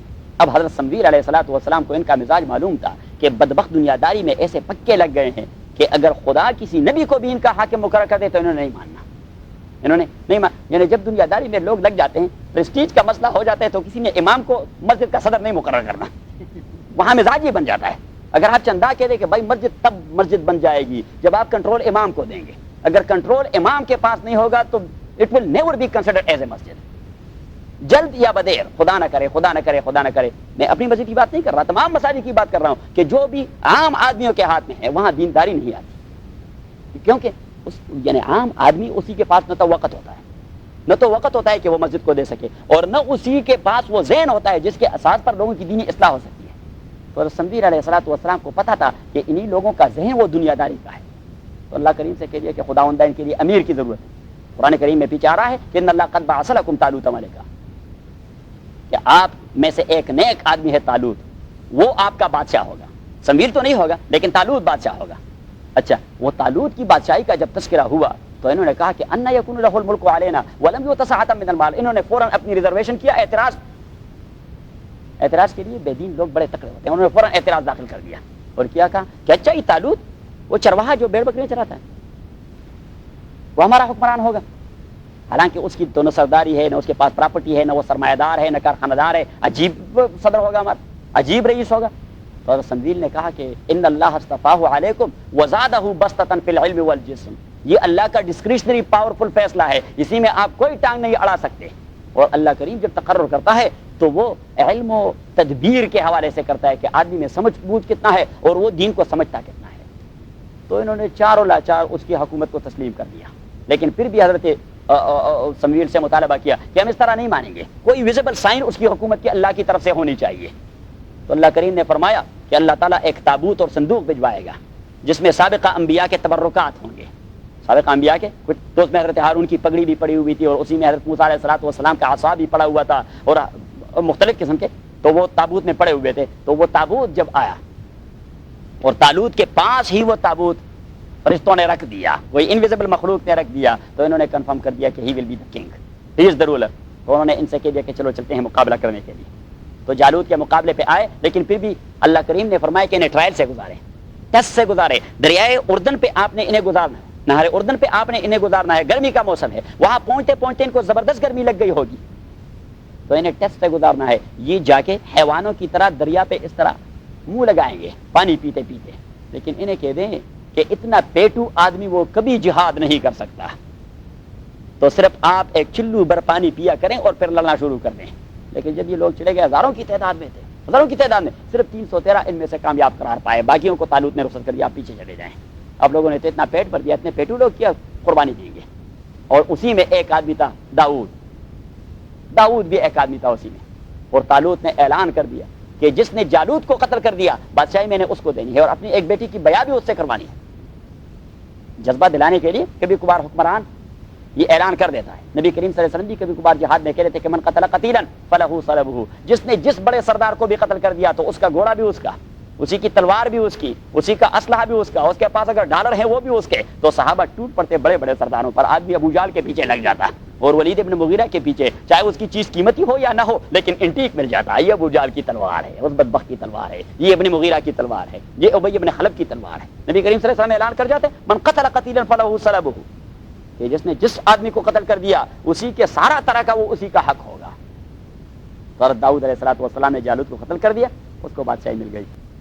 یا بنی اسرائیل اذکروا نعمتی التی انعمت علیکم واوفوا بعہدی اوف بعہدکم وایای فارہبون۔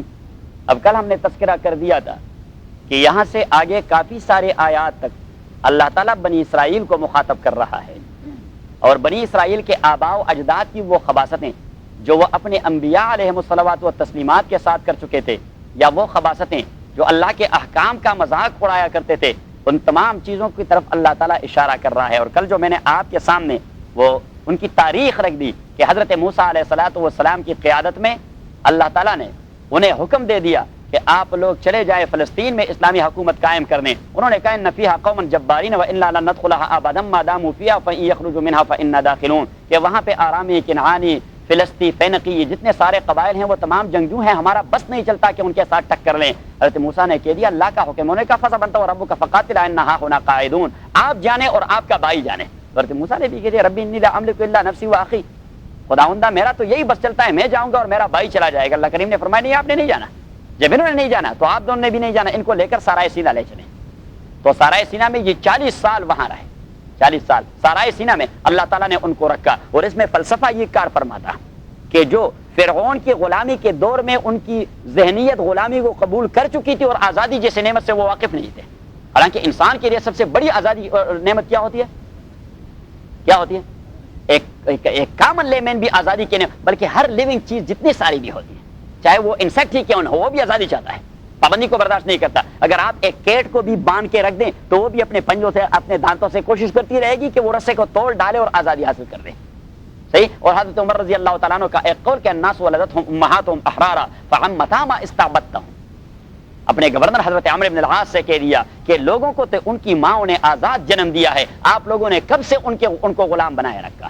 یعنی مینز کہ آزادی یہ نیچر اور فطرت کا تقاضا ہے، لیکن جو قوم غلامی میں ایڈجسٹ ہو جاتی ہے پھر وہ ٹس سے مس نہیں ہوتی، ان کی ذہن ایڈجسٹ ہو جاتی ہے. تو اللہ کریم نے فرمایا کہ انہیں سارائے سینہ کے آزاد فضا میں لے چلیں تاکہ صحرا میں یہ لوگ جو 40 سالہ 50 سالہ ہیں یہ ختم ہو جائیں گے. 40 سال کے اندر ایک نئی پود ڈیولپ ہو جائے گی جو آزادی کی فضا میں ڈیولپ ہو گئی ہوگی، تو وہ غلامی کے خلاف جدوجہد کرتے رہیں گے، وہ جنگ لڑ سکیں گے. تو حضرت موسیٰ اور حضرت ہارون علیہ الصلوات والتسلیمات دونوں تو سارائے سینہ میں وفات پا گئے. بعد میں ان کے حضرت یوشع علیہ الصلوۃ والسلام، یوشع ابن نون علیہ الصلوۃ والسلام وہ تشریف لے آئے. تو حضرت یوشع ابن نون بحیثیت پیغمبر ان لوگوں کو اس نے کنونس کر دیا کہ چلو فلسطین چلتے ہیں. تو یہ فلسطین چلے گئے، لیکن پھر بھی یہ لوگ کوئی مستحکم حکومت قائم نہ کر سکے. اور فلسطین آج کا فلسطین نہیں ہے، اس میں یہ سارا شام کا علاقہ اور جارڈن کا علاقہ یہ تمام شامل تھا. تو کل میں نے کہہ دیا کہ یہ حکومت قائم نہ کر سکے، لیکن حضرت یوشع علیہ الصلوۃ والسلام نے 2 قسم کے نظام وہاں قائم کر دیے. ایک دنیاوی امور کے لیے جرگہ سسٹم قائم کر دیا. جرگہ سسٹم جو قبائل کے، ہم اپنے پشتوں میں ان کو مشران کہتے ہیں، مشران جو بڑے ہوتے ہیں، چیفٹینز آف ٹرائبس. تو چیفٹین آف ٹرائبس پر مشتمل ایک جرگہ سسٹم قائم کر دیا، اور دینی امور کو نمٹانے کے لیے انہوں نے قاضیوں کا نظام قائم کر دیا. لیکن یہ ہوا کہ یہ جرگہ system they were also subject to the approval of Yusha ibn Nun and also the Quzat, and their decision was subject to the approval of حضرت Yusha ibn Nun. کہ یہ جو بات کرتے تو Yusha ibn Nun final approval وہ دیا کرتے، اور وہ جو بات کرتے تو فائنل. تو اب اس کے اللہ تعالیٰ نے جالوت کو مسلط کر دیا. پیچھے آ رہا ہے کہ انہوں نے اپنے پیغمبر حضرت سمویل سے کہہ دیا کہ ہم اب جبر و ظلم اور تسلط اس کے خلاف جدوجہد کرنا چاہتے ہیں. تو یہ بات لنا ملکن نقاتل فی سبیل اللہ. طالوت کا واقعہ کل میں نے ذکر کر دیا تھا. وقتل داؤد جالوت، داؤد نامی آدمی جو بعد میں حضرت داؤد بن گئے، تو اس نے جالوت کو قتل کر دیا. وآتاہ اللہ الملک والنبوہ، اللہ کریم نے داؤد کو نبوت اور بادشاہی دونوں تما دی. یہ بادشاہ بھی آپ اور پیغمبر بھی آپ. تو جہاں تک طالوت کا تعلق تھا تو یہ طالوت 1020 قبل مسیح سے 1004 قبل مسیح تک حکمران رہا. 1020 قبل مسیح 16 سال یہ حکمران رہا طالوت، اور 1004 قبل مسیح سے 965 قبل مسیح تک حضرت داؤد علیہ الصلوۃ والسلام حکمران رہے. 965 قبل مسیح تک. اور اس کے بعد اس کا بیٹا حضرت سلیمان علیہ الصلوۃ والسلام 965 سے 926 قبل مسیح تک حکمران رہے. لیکن حضرت سلیمان کے وفات کے بعد یہ لوگ پھر بھٹک گئے اور دنیا داری میں لگ گئے. لہذا ریاست 2 حصوں میں بٹ گئی. ریاست کا ایک حصہ اسرائیل کے نام سے مارد وجود میں آیا اور دوسرا حصہ یہودیہ کے نام سے مارد وجود میں آیا. شمالی فلسطین اور شرق اردن پر مشتمل خطے کو اسرائیلی حکومت کا نام دیا گیا. شرق اردن، ایسٹرن جارڈن، اور شمالی فلسطین، ناردرن فلسطین. اور اس کا دارالخلافہ تھا سامریہ، آج بھی اشار موجود ہے سامریہ. اور جنوبی فلسطین اور ادوم پر یہودیہ کی حکومت قائم ہو گئی. یہودیہ کی نام سے یہودین state. One was Israelian state and second was یہودین اسٹیٹ. اور اس کا دارالخلافہ یروشلم یا آج کا بیت المقدس تھا. اسی اسرائیلی ریاست کے بادشاہ اخی اب، اسرائیلی ریاست کے بادشاہ اس کا نام تھا اخی اب. اس نے سیدا کی شہزادی ایزبل، وہ مشرک تھی، اسی سے شادی کر دی. لہذا اس نے شرک کو ترویج دے دی، اس نے شرک شروع کر دی، اور اسرائیلیوں نے بھی شرک شروع کر دی. شہزادی ایزبل وہ اپنے شوہر پہ مسلط ہو گئی، اور شوہر تو پھر قوم پر مسلط، تو شرک پروان چڑھ گیا اور بعل نامی بت کی پوجا شروع ہو گئی ان اسرائیلیوں میں. تو اللہ تعالیٰ نے حضرت الیاس کو بھجوایا. قرآن کریم میں اس کی صدائے بازگشت سنائی دیتی، اتدعون بعلا وتذرون احسن الخالقین. ارے خدا کے بندو، بال کے پیچھے لگے ہوئے ہو، کائنات کے خالق کو چھوڑ رہے ہو. انہوں نے حضرت الیاس کے قتل کا منصوبہ بنایا. وہ خدا کا بندہ دوڑ کر اس نے پہاڑوں میں پناہ لے لی. گوریلا بن گیا. اس کے بعد دوسرا پیغمبر آیا حضرت الیسع, قرآن کریم میں اس کا نام ہے والیسع وذی الکفل, حضرت الیسع علیہ الصلوۃ والسلام. اس کے بعد ایک تیسرا پیغمبر آیا حضرت میکایا. جب اس نے ان کو شرک سے منع کرنا چاہا تو اسے جیل میں بھجوا دیا گیا. اس کے بعد پیغمبر آیا حضرت زکریا علیہ الصلوۃ والسلام. یہ تمام آئے ریفارمیشن کے لیے, ان میں رسول کوئی نہیں تھا, یہ تمام انبیاء تھے. یہ کیا تھے؟ نبی. رسول وہ اسے کہتے ہیں جو نیا شریعت لے آتا ہے. یہ تمام نبی تھے, وہ پرانی شریعت کی ریفارمیشن کے لیے آئے تھے کہ حضرت موسیٰ کی جو شریعت ہے اسی کی اصلاح کی جائے. بدبختو آپ نے تو حلیہ بگاڑ دیا ہے اس کا. حضرت زکریا علیہ الصلوۃ والسلام کو تو ہیکل سلیمانی اور قربان گاہ, یہودیوں کی قربان گاہ ہے وہاں بیت المقدس کے قریب, تو ہیکل سلیمانی اور قربان گاہ کے درمیان کھڑا کر کے انہیں تو سنسار کر دیا گیا. اللہ تعالیٰ کی طرف سے اشوریوں کی شکل میں ان پہ غضب نازل ہو گیا. اشوریوں نے ان پہ حملے شروع کر دیے. اشوری ایک قوم ہے. اس دوران ایک پیغمبر آئے حضرت عاموس, یہ 787 سے لے کر 747 قبل مسیح تک تھے. دیکھیے اللہ تعالیٰ نے بالکل اس میں گیپ رکھا نہیں, تسلسل سے انبیاء بھجوائے. قرآن کریم نے دوسری جگہ فرمایا ارسلنا رسولنا تترا, کہ کنٹینیوسلی میں بھجواتا رہا, ایک دن کا وقفہ بھی نہیں رکھا. یہاں ایک کی موت دوسرا پہنچ گیا, دوسرے کی موت تیسرا پہنچ گیا. لیکن بدبختوں نے کسی کو قتل کر دیا, کسی کو شہید کر دیا, کسی کی تکذیب کر دی, کسی کو جلاوطن کر دیا. ایک پیغمبر کو تو کیچڑ کے حوض میں ڈالا گیا. اس کے بعد حضرت ہوسیع علیہ الصلوۃ والسلام وہ بھجوائے گئے 747 سے لے کر 735 قبل مسیح تک. وہ ان کو سمجھاتے رہے, انہیں سمجھنے والے نہیں تھے. لہذا 721 میں وہی اشوری لوگ جو وقتاً فوقتاً ان پر حملے کرتے رہے اور انہیں مارتے پیٹتے رہے, انہوں نے سامریہ کو فتح کر لیا اور اسرائیلی حکومت کا خاتمہ ہو گیا. اس نے ہزاروں کو قتل کر دیا, 27,000 کو قید کر دیا, 27,000 لوگوں کو قید کر دیا. جہاں تک یہودیہ کی ریاست کا تعلق تھا, کہ میں نے کہہ دیا تھا کہ سلیمان کی ریاست 2 حصوں میں بڑھ گئی تھی, تو جہاں تک یہودیہ کی ریاست تھا جس کا دارالخلافہ تھا آج کا بیت المقدس, اس زمانے کا یروشلم, آج بھی یروشلم کہتے ہیں, تو وہی یروشلم, تو یہودیہ, وہاں پہ اللہ کے نبی حضرت یرمیا علیہ الصلوۃ والسلام وہ آئے. اس کے پاؤں میں تو رسی ڈال کر گلی کوچیوں میں گھسیٹا گیا. لوگوں نے کہا کہ یہ قوم کا غدار ہے. حضرت یحییٰ علیہ الصلوۃ والسلام سے ہیروڈس جو اس زمانے میں یہودیہ کا بادشاہ تھا, اس نے ایک رقاصہ جو اس کی کیپ تھی, وہ ایک رقاصہ کے مشورے پر حضرت یحییٰ کا سر تنے سے جدا کر دیا گیا تاکہ حضرت عیسیٰ بھجوائے گئے ریفارمیشن کے لیے.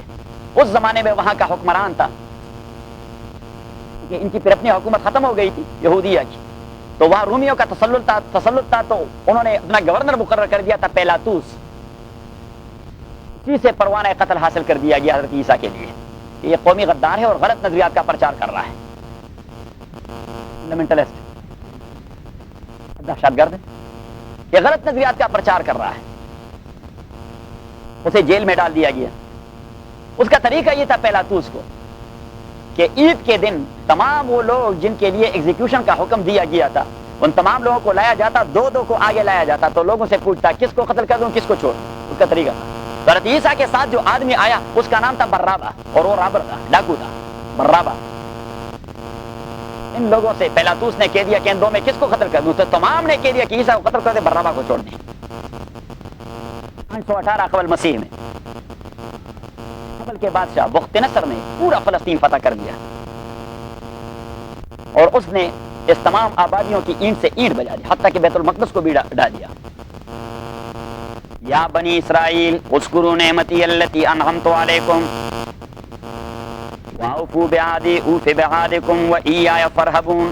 ابھی آیت نمبر 49 سے آیت نمبر 40 سے لے کر آیت نمبر 40 سے لے کر آیت نمبر 69 تک, آیت نمبر 69 تک یہ دیکھیے ان کی خباثتیں ذکر ہیں اور اللہ کی نعمتیں ذکر ہیں. تو آیت نمبر 40 سے لے کر آیت نمبر 46 تک 46 تک یہ دیکھیے اللہ تعالیٰ انہیں سمجھا رہا ہے, اللہ تعالیٰ انہیں سمجھا رہا ہے کہ یا بنی اسرائیل, او اولاد اسرائیل, اذکروا نعمتی, یاد کیجئے نعمت میری, التی, وہ نعمت, انعمت علیکم, جو میں انعام کر چکا ہوں آپ کے اوپر, واوفوا بعہدی, آپ ایفا کریں میرے عہد کا. میرا عہد کیا ہے کہ آپ کو حکومت دے دوں گا, میرا یہ وعدہ ہے آپ سے کہ آپ لوگوں کو حکومت دے دوں گا. لیکن آپ بھی تو وعدے کی ایفا کریں کہ جو پیغمبر بھجوا دوں اس پہ ایمان تو لائیں. اوف بعدکم و ایایا فرحبون، غیر سے ڈرنا چھوڑ دیجئے، صرف مجھ سے ڈریے، کیونکہ آپ تو وہ لوگ تھے کہ کہیں رومیوں کے اعلی کار بن گئے، کہیں فارسیوں کے اعلی کار بن گئے، کبھی ایرانیوں کے اعلی کار بن گئے ڈر کی وجہ سے. وآمنوا بما انزلت، ایمان لائیے اس قرآن پر جو میں نے نازل کر دیا ہے. اور رکاوٹ کیا ہے ایمان لانے میں؟ جبکہ یہ قرآن مصدقا لما معکم، اس تورات کی تعلیمات کی مؤید ہے جو تورات پہلے سے آپ کے پاس موجود ہے. ولا تکونوا اول کافر بہ، یہ تو کل والا سبق ہے جس کا تکرار ہو رہا ہے. اور نہ بنیے اول کفر کرنے والے اس قرآن پر. ولا تشترو، اور نہ لیجیے بے آیاتی، میرے آیات اور احکام چھپانے پر، ثمنا قلیلا، تھوڑا سا عوض دنیاوی. میرے احکام چھپا کے آپ دنیاوی مفادات حاصل کرتے رہتے ہیں. اب یہ حکم صرف یہود کے لیے نہیں، اگر قرآن کا عالم بھی اللہ کا حکم دنیاوی مفاد کے لیے چھپاتا رہا ہے تو اس کی حالت بھی یہودیوں سے بدتر ہے. وَإِيَّايَ فَاتَّقُونَ، اور خاص مجھ سے ڈریے. وَلَا تَلْبِسُوا الْحَقَّ بِالْبَاطِلِ، اور آپ خلط نہ کیجئے حق اور باطل. وَتَكْتُمُوا الْحَقَّ وَلَا تَكْتُمُوا الْحَقَّ، وَتَكْتُمُوا الْحَقَّ اصل میں یہ نہیں ہے، نہیں ہے، کیا ہے؟ نہیں. وَلَا تَكْتُمُوا الْحَقَّ، اور نہ چھپائیے حق کو. وَأَنْتُمْ تَعْلَمُونَ، اور حال یہ کہ آپ جانتے ہیں کہ حق اور باطل کا گڑ مٹ کرنا بھی جرم عظیم ہے اور حق کو چھپانا بھی جرم عظیم ہے. تو آپ دو جرم کرتے رہتے ہیں اس سلسلے میں. تو ایک جرم تو یہ کہ آپ آیات اللہ کو چھپاتے ہوئے کیا کرتے رہتے ہیں، دنیاوی پیسے لیتے رہتے ہیں. دوسری بات یہ کہ آپ وعدے کو پورا نہیں کرتے. اور تیسری بات یہ کہ آپ حق و باطل کو گڑمٹ کرتے ہیں. اور چوتھی بات یہ کہ آپ حق کو چھپاتے رہتے ہیں. اقیموا الصلاۃ، اب یہ نماز اور زکوٰۃ، نماز اور پھر نماز با جماعت، یہ تمام آسمانی دینوں کا خاصہ ہے. تمام آسمانی دین جتنے سارے آئے، نماز کی عبادت اسی میں فرض تھی اور جماعت کا بھی اہتمام تھا. زکوٰۃ اور چیریٹی اس میں ایک فریضہ تھا. اب یہود نے نماز پڑھنا چھوڑ دیا تھا، زکوٰۃ دینا چھوڑ دیا تھا. جو تھوڑے بہت وہ نماز پڑھتے رہتے تو اپنے لیے 1-1.5 اینٹ کی مسجد بنائی تھی اور خود اپنے تئیں نماز پڑھتے رہے، جماعت کا اہتمام نہیں کرتے تھے. تو اللہ کریم نے فرمایا کہ وَأَقِیمُوا الصَّلَاةَ وَآتُوا الزَّکَاةَ، اور قائم کیجئے نماز کو. وَآتُوا الزَّکَاةَ، اور دیجئے زکوٰۃ کو. وَارْکَعُوا مَعَ الرَّاکِعِینَ، اور نماز پڑھیے نماز پڑھنے والوں کے ساتھ. ورکعوا اصل معنی ہے اس کا رکوع کرنا، لیکن ذکر ہے رکوع کا، ایک جز ہے نماز کا اہم، لیکن مراد ہے اس سے پورا نماز، کیونکہ تنہا رکوع کرنے کا اور تنہا سجدے کرنے کا سوائے سجدے تلاوت کے اور کوئی تصور ہے نہیں. وَأَقِیمُوا الصَّلَاةَ، اور قائم کیجئے نماز. وَآتُوا الزَّکَاةَ، اور دیجئے زکوٰۃ. وَارْکَعُوا مَعَ الرَّاکِعِینَ، اور نماز پڑھیے نماز پڑھنے والوں کے ساتھ، با جماعت پڑھیے. تو وَارْکَعُوا مَعَ اب اقیموا الصلاۃ یہ فریضہ ہے، نماز پڑھنا فریضہ ہے، کیونکہ اقیموا یہ امر ہے، کیا ہے؟ کمانڈمنٹ. وَآتُوا الزَّکَاۃ، زکوٰۃ دینا فریضہ ہے. وَارْکَعُوا مَعَ الرَّاکِعِینَ، اور نماز با جماعت پڑھیے. لیکن حضور علیہ الصلوۃ والسلام کی سنت میں یہ ہے کہ تنہا بھی عذر کے اساس پر آدمی نماز پڑھ سکتا ہے، لہذا نماز با جماعت وہ فرض کے درجے سے تھوڑا سا نیچے آ کر واجب بن گیا. اگر تنہا پڑھنے کو نبی کریم صلی اللہ علیہ وسلم سرے سے ناجائز قرار دیتے تو پھر نماز با جماعت پڑھنا فرض ہوتا اور تنہا نماز پڑھنے کا کوئی تصور نہ ہوتا. صحیح ہے. وَارْکَعُوا مَعَ الرَّاکِعِینَ، اور یہاں اس آرڈر اور اس کمانڈمنٹ سے امام ابو حنیفہ رحمۃ اللہ علیہ کا مسلک ہے فقط. باقی تمام ائمہ رحمہم اللہ ان کا مسلک ہے کہ نماز با جماعت پڑھنا سنت ہے. کیا ہے؟ سنت ہے. امام ابو حنیفہ رحمۃ اللہ علیہ فرماتے ہیں قرآن ٹیکسٹ سے جو چیز ود کمانڈمنٹ معلوم ہو وہ سنت نہیں ہوتا، وہ فرض ہوتا ہے ایکچولی. لیکن اس کی فرضیت سے ایک درجہ نیچے آنے کی وجہ سے کہ اعذار کی بنا پر آدمی تنہا بھی نماز پڑھ سکتا ہے، اس لیے میں نے کیٹیگری 2 میں رکھا. وَارْکَعُوا مَعَ الرَّاکِعِینَ، اور نماز پڑھیے نماز پڑھنے والوں کے ساتھ. اچھا، اب یہ تو عام یہود کا مسئلہ تھا، عام یہود کا. اب یہ اَتَأْمُرُونَ النَّاسَ بِالْبِرِّ یہ ان کے مولویوں کا مسئلہ ہے. اب دیکھیے آگے والی بات، وَلَا تَشْتَرُوا بِآیَاتِی ثَمَنًا قَلِیلًا، یہ بھی مولویوں کی خباثت تھی، ان کی خباثت تھی، ان کی مولویوں کی. اور یہ اَتَأْمُرُونَ النَّاسَ بِالْبِرِّ یہ بھی ان کی مولویوں کی خباثت ہے. اَتَأْمُرُونَ النَّاسَ بِالْبِرِّ، آیا آپ حکم دیتے ہیں انسانوں کو بالبر نیکی کرنے کی. وَتَنْسَوْنَ أَنفُسَکُمْ، اور بلا دیتے ہیں اپنے آپ کو، خود نیکی نہیں کیا کرتے. اَتَأْمُرُونَ النَّاسَ بِالْبِرِّ، آپ حکم دیتے ہیں لوگوں کو نیکی کرنے کا. تو ان کے مولوی لگے رہتے اور لوگوں سے کہہ رہتے کہ زکوٰۃ دینا اصل کام ہے، ہمیں دیتے رہیے. تو اس پیغمبر پہ ایمان لانا بھی تو اصل کام ہے، وہ کیوں چھپاتے ہیں بدبختوں؟ خود اپنے آپ کو بلا دیتے ہیں.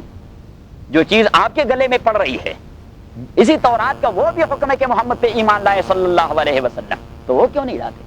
اَتَأْمُرُونَ النَّاسَ بِالْبِرِّ، آیا آپ حکم دیتے ہیں، آیا آپ حکم دیتے ہیں الناس لوگوں کو بالبر نیکی کرنے کا. وَتَنْسَوْنَ، اور بلا دیتے ہیں، نسیان اسی سے ہے. وَتَنْسَوْنَ یہ نسیان سے ہے، نسیان اس کا مصدر ہے. وتنسونا اور بلا دیتے ہیں آپ انفسکم اپنے آپ کو وانتم اور حال یہ کہ آپ لوگ تتلونا پڑھتے رہتے ہیں الکتابہ تورات کو اب پڑھتے رہتے تو جس تورات میں یہ چیریٹی وصول کرنے یا دینے کا حکم ہے اسی تورات میں محمد پہ ایمان لانے کا بھی تذکرہ ہے تو جو چیز عوام کے گلے پڑتی ہے تو انہیں کہتے رہتے ہیں کہ بھائی آپ کبھی کبھار جیب میں کچھ ڈالا کریں لیکن جو چیز آپ کو متوجہ ہوتی ہے کہ آپ نے سمجھانا ہے ان کو وہ آپ چھپا دیتے ہیں وانتم تتلون الکتاب افلا تعقلون آپ عقل اپلائی نہیں کرتے افلا تعقلون آپ عقل اپلائی نہیں کرتے کہ یہ کام کرنا کوئی اچھی بات نہیں کہ جو چیز میرے گلے پڑتی ہے اسے سیٹ اسائیڈ کر دیں اور جو کسی اور کو متوجہ ہو تو اسے کہہ دیا جائے کہ اس پر عمل کریں واستعینوا بالصبر والصلاۃ میں نے کل کہہ دیا تھا کہ اب یہود کے حالانکہ یہ 3 قبیلے جو خیبر سے منتقل ہوئے تھے اور یہاں آئے تھے تو یہ کس آرزو کو لیے ہوئے آئے تھے کل میں نے بتا دیا تھا 3 قبیلے یہود کے جو خیبر سے منتقل ہو کے یہاں مدینہ آ کے آباد ہوئے تھے کس لیے آئے تھے کہ نبی جو آئے تو ہم اس پہ ایمان لائیں گے محمد صلی اللہ کیونکہ تورات میں ذکر تھا کہ ینزل بقرب جبل سلا یہ جبل سلا کے قریب آ کر یہاں پہ اسلامی حکومت قائم کریں گے تو یہ آئے اور جبل سلا کے قریب مدینہ منورہ میں انہوں نے ڈیرے ڈال دیے لیکن میں نے کہہ دیا کل کہ وہاں کے اوس اور خزرج کے قبائل جو بنیادی طور پہ فارمر اور الٹریٹ اور ان ایجوکیٹڈ لوگ تھے تو وہ ان ایجوکیٹڈ لوگ ان ایجوکیٹڈ لوگوں کو اپنا مقتدا بنائے انہیں اپنا مقتدا بنائے ان یہودیوں کو تو ان کے پاس نذرانے آنے لگے شکرانے آنے لگے تحفے آنے لگے گفٹس آنے لگے عزت ملتی گئی لوگ ان کو اٹھ کر سلام کرتے گئے تو جب محمد صلی اللہ علیہ وسلم تشریف لائے تو یہ چیز حب جاہ اور حب مال یہ 2 چیزیں ایمان لانے کے راستے میں رکاوٹ بن گئی حب جاہ اب جاہ کون سا آدمی طلب کرتا ہے جس میں تکبر ہو جاہ کون سا آدمی طلب کرتا ہے جس میں تکبر ہو اور مال کون سا آدمی طلب کرتا ہے جس میں حرص ہو جس میں کیا ہو حرص ہو تو اللہ کریم نے فرمایا کہ یہ 2 بیماریاں آپ کے اندر جو پیدا ہو گئی ایک تکبر والی اور دوسرا حرص والی تو حرص کا علاج کرنے کے لیے میں آپ کو روزہ رکھنے کا حکم دے دیتا ہوں تاکہ آپ کے شہوات اور خواہشات کمزور ہو جائیں آپ لوگوں کے شہوات اور خواہشات کمزور ہو جائیں اور ایمان کے راستے میں یہ جو حرص آپ کا رکاوٹ ہے یہ بیماری ختم ہو جائے اور تکبر ختم کرنے کے لیے نماز کا حکم دے دیتا ہوں تاکہ آپ میں تواضع اور عاجزی پیدا ہو جائے نماز سے آدمی میں تواضع پیدا ہو جاتی ہے نماز سے آدمی میں تواضع پیدا اور روزے سے آدمی کے خواہشات کنٹرول ہو جاتے ہیں تو اللہ کریم نے فرمایا کہ وستعینوا اور امداد مانگیے اللہ تعالیٰ سے بالصبر روزہ رکھنے پر سب سے بڑا صبر وہ روزہ ہے وہ شہر الصبر نبی کریم صلی اللہ علیہ وسلم نے سلمان فارسی اور جابر بن عبداللہ کی روایت ہے اسی مہینے رمضان کے مہینے کو شہر الصبر کہہ دیا ہے کہ یہ صبر والا مہینہ ہے کیوں اس لیے کھانا بھی گھر میں پڑا ہے کھانا بھی گھر میں پڑا ہے اور اس نے تازہ قیمہ بھی لایا ہے لیکن آپ نہیں کھا سکتے نہیں کھا سکتے شہر الصبر ہے شہر الصبر تازہ گوشت وہ لے آیا ہے ہاتھ کا ذبح کیا ہوا بالکل حلال لیکن وہ حلال بھی آپ کے لیے حرام ہے نہیں کھا سکتے کیونکہ یہ شہر الصبر ہے کیا ہے شہر الصبر ہے صبر والا مہینہ ہے تو واستعینوا بالصبر اور اعانت مانگیے اللہ تعالیٰ سے بالصبر روزہ رکھنے کے اساس پر روزہ کو آپ اپنا مصلح بنائیے اصلاح کرنے والا عمل بنائیے والصلاۃ اور نماز پڑھنے سے تو روزے کے اساس روزے کے سہارے آپ کی خواہشات کنٹرول ہوں گی اور نماز کے سہارے آپ کا تکبر وہ ٹوٹ جائے گا وَإِنَّهَا لَكَبِيرَةٌ إِلَّا عَلَى الْخَاشِعِينَ وَإِنَّهَا لَكَبِيرَةٌ إِلَّا عَلَى الْخَاشِعِينَ الَّذِينَ يَظُنُّونَ أَنَّهُمْ مُلَاقُو رَبِّهِمْ وَإِنَّهَا اور یہ نماز یا وَإِنَّهَا دونوں کی جانب اشارہ ہے مفسرین کی 2 رائے ہیں یہاں کہ ہاں کی یہ ضمیر جو ہے یہ تو مفرد کا ہے سنگولر کا ہے کیا ہے سنگولر کا ہے تو آپ اسے صلاۃ کی جانب متوجہ کیجئے کہ وَإِنَّهَا اور یہ نماز جو ہے لَكَبِيرَةٌ یہ بڑا ثقیل ہے بڑا باری ہے الا علی الخاشعین لیکن جن لوگوں میں خشوع ہے ان کے لیے باری نہیں ہے ان کے لیے مشکل نہیں ہے جن میں خشوع نہیں ہوتی ان کے لیے بڑا مشکل ہے کہ یہ اٹھنا بیٹھنا اور رکوع کرنا اور سجدے کرنا اور یہ تو بڑا مشکل کام ہے ایک بات تو یہ اور دوسرا یہ کہ یہ جو خصلت میں نے آپ کو بتا دی اور اس خصلت کے 2 کانسیپٹ تھے ایک روزہ اور دوسرا نماز ایک روزہ اور دوسرا نماز لیکن خصلت ایک ہے اس کے کنسیپٹ 2 ہیں لیکن that is combination of 2 things صحیح ہے لیکن وہ جو پھر سنگولر کا جو پروناؤن ہے ہا کا پروناؤن تو یہ پھر خصلت کو متوجہ ہو گیا کہ انہا یہ خصلت روزے اور صلاۃ والی لکبیرتن لکبیرتن لثقیلتن بڑا باری ہے لثقیلتن بڑا باری ہے الا علی الخاشعین مگر نہیں باری ان لوگوں پر جو خشوع کرنے والے ہیں مگر نہیں باری ان لوگوں پر جو خشوع کرنے والے 2 لفظ عربی میں آتے ہیں ایک کو کہتے ہیں خشوع اور ایک کو کہتے ہیں خضوع ایک کو کہتے ہیں خشوع ایک کو کہتے ہیں خضوع خشوع کا تعلق آپ کے دل سے ہے کہ آپ کے دل میں عاجزی کتنی ہے اور خضوع کا تعلق آپ کے حرکات سے ہے آپ کے حرکات سے جو عاجزی ظاہر ہوتی ہے اسے خضوع کہتے ہیں اور آپ کے دل میں جو ہے جو آپ جانتے ہیں یا اللہ جانتے ہیں اسے کیا جانتے ہیں اسے خشوع کہتے ہیں وَإِنَّهَا لَكَبِيرَةٌ، اور یہ خصلت یا یہ نماز لَكَبِيرَةٌ بڑا باری اور ثقیل ہے، إِلَّا عَلَى الْخَاشِعِينَ مگر نہیں باری خشوع کرنے والوں پر، خشوع کرنے والوں پر، الذین، خشوع کرنے والے کون ہیں؟ خشوع کرنے والے کون؟ اللہ تعالیٰ خود ان کی صفت کاشفہ، ایسے کہتے ہیں صفت کاشفہ، اللہ تعالیٰ کشف کر رہے ہیں، ڈسکلوز کر رہے ہیں کہ خشوع کرنے والے کون ہیں۔ الذین، وہ لوگ ہیں، یظنون، ظن اس کا لغوی معنی ہے گمان کرنا، لغوی معنی ہے گمان کرنا، لیکن ایمان کے باب میں گمان قابل قبول نہیں۔ کیا چیز قابل قبول ہے؟ یقین۔ کیا چیز قابل قبول ہے؟ اگر آپ کہیں کہ میرا گمان ہے کہ اللہ ایک ہے تو آپ مسلمان ہیں کہ کافر؟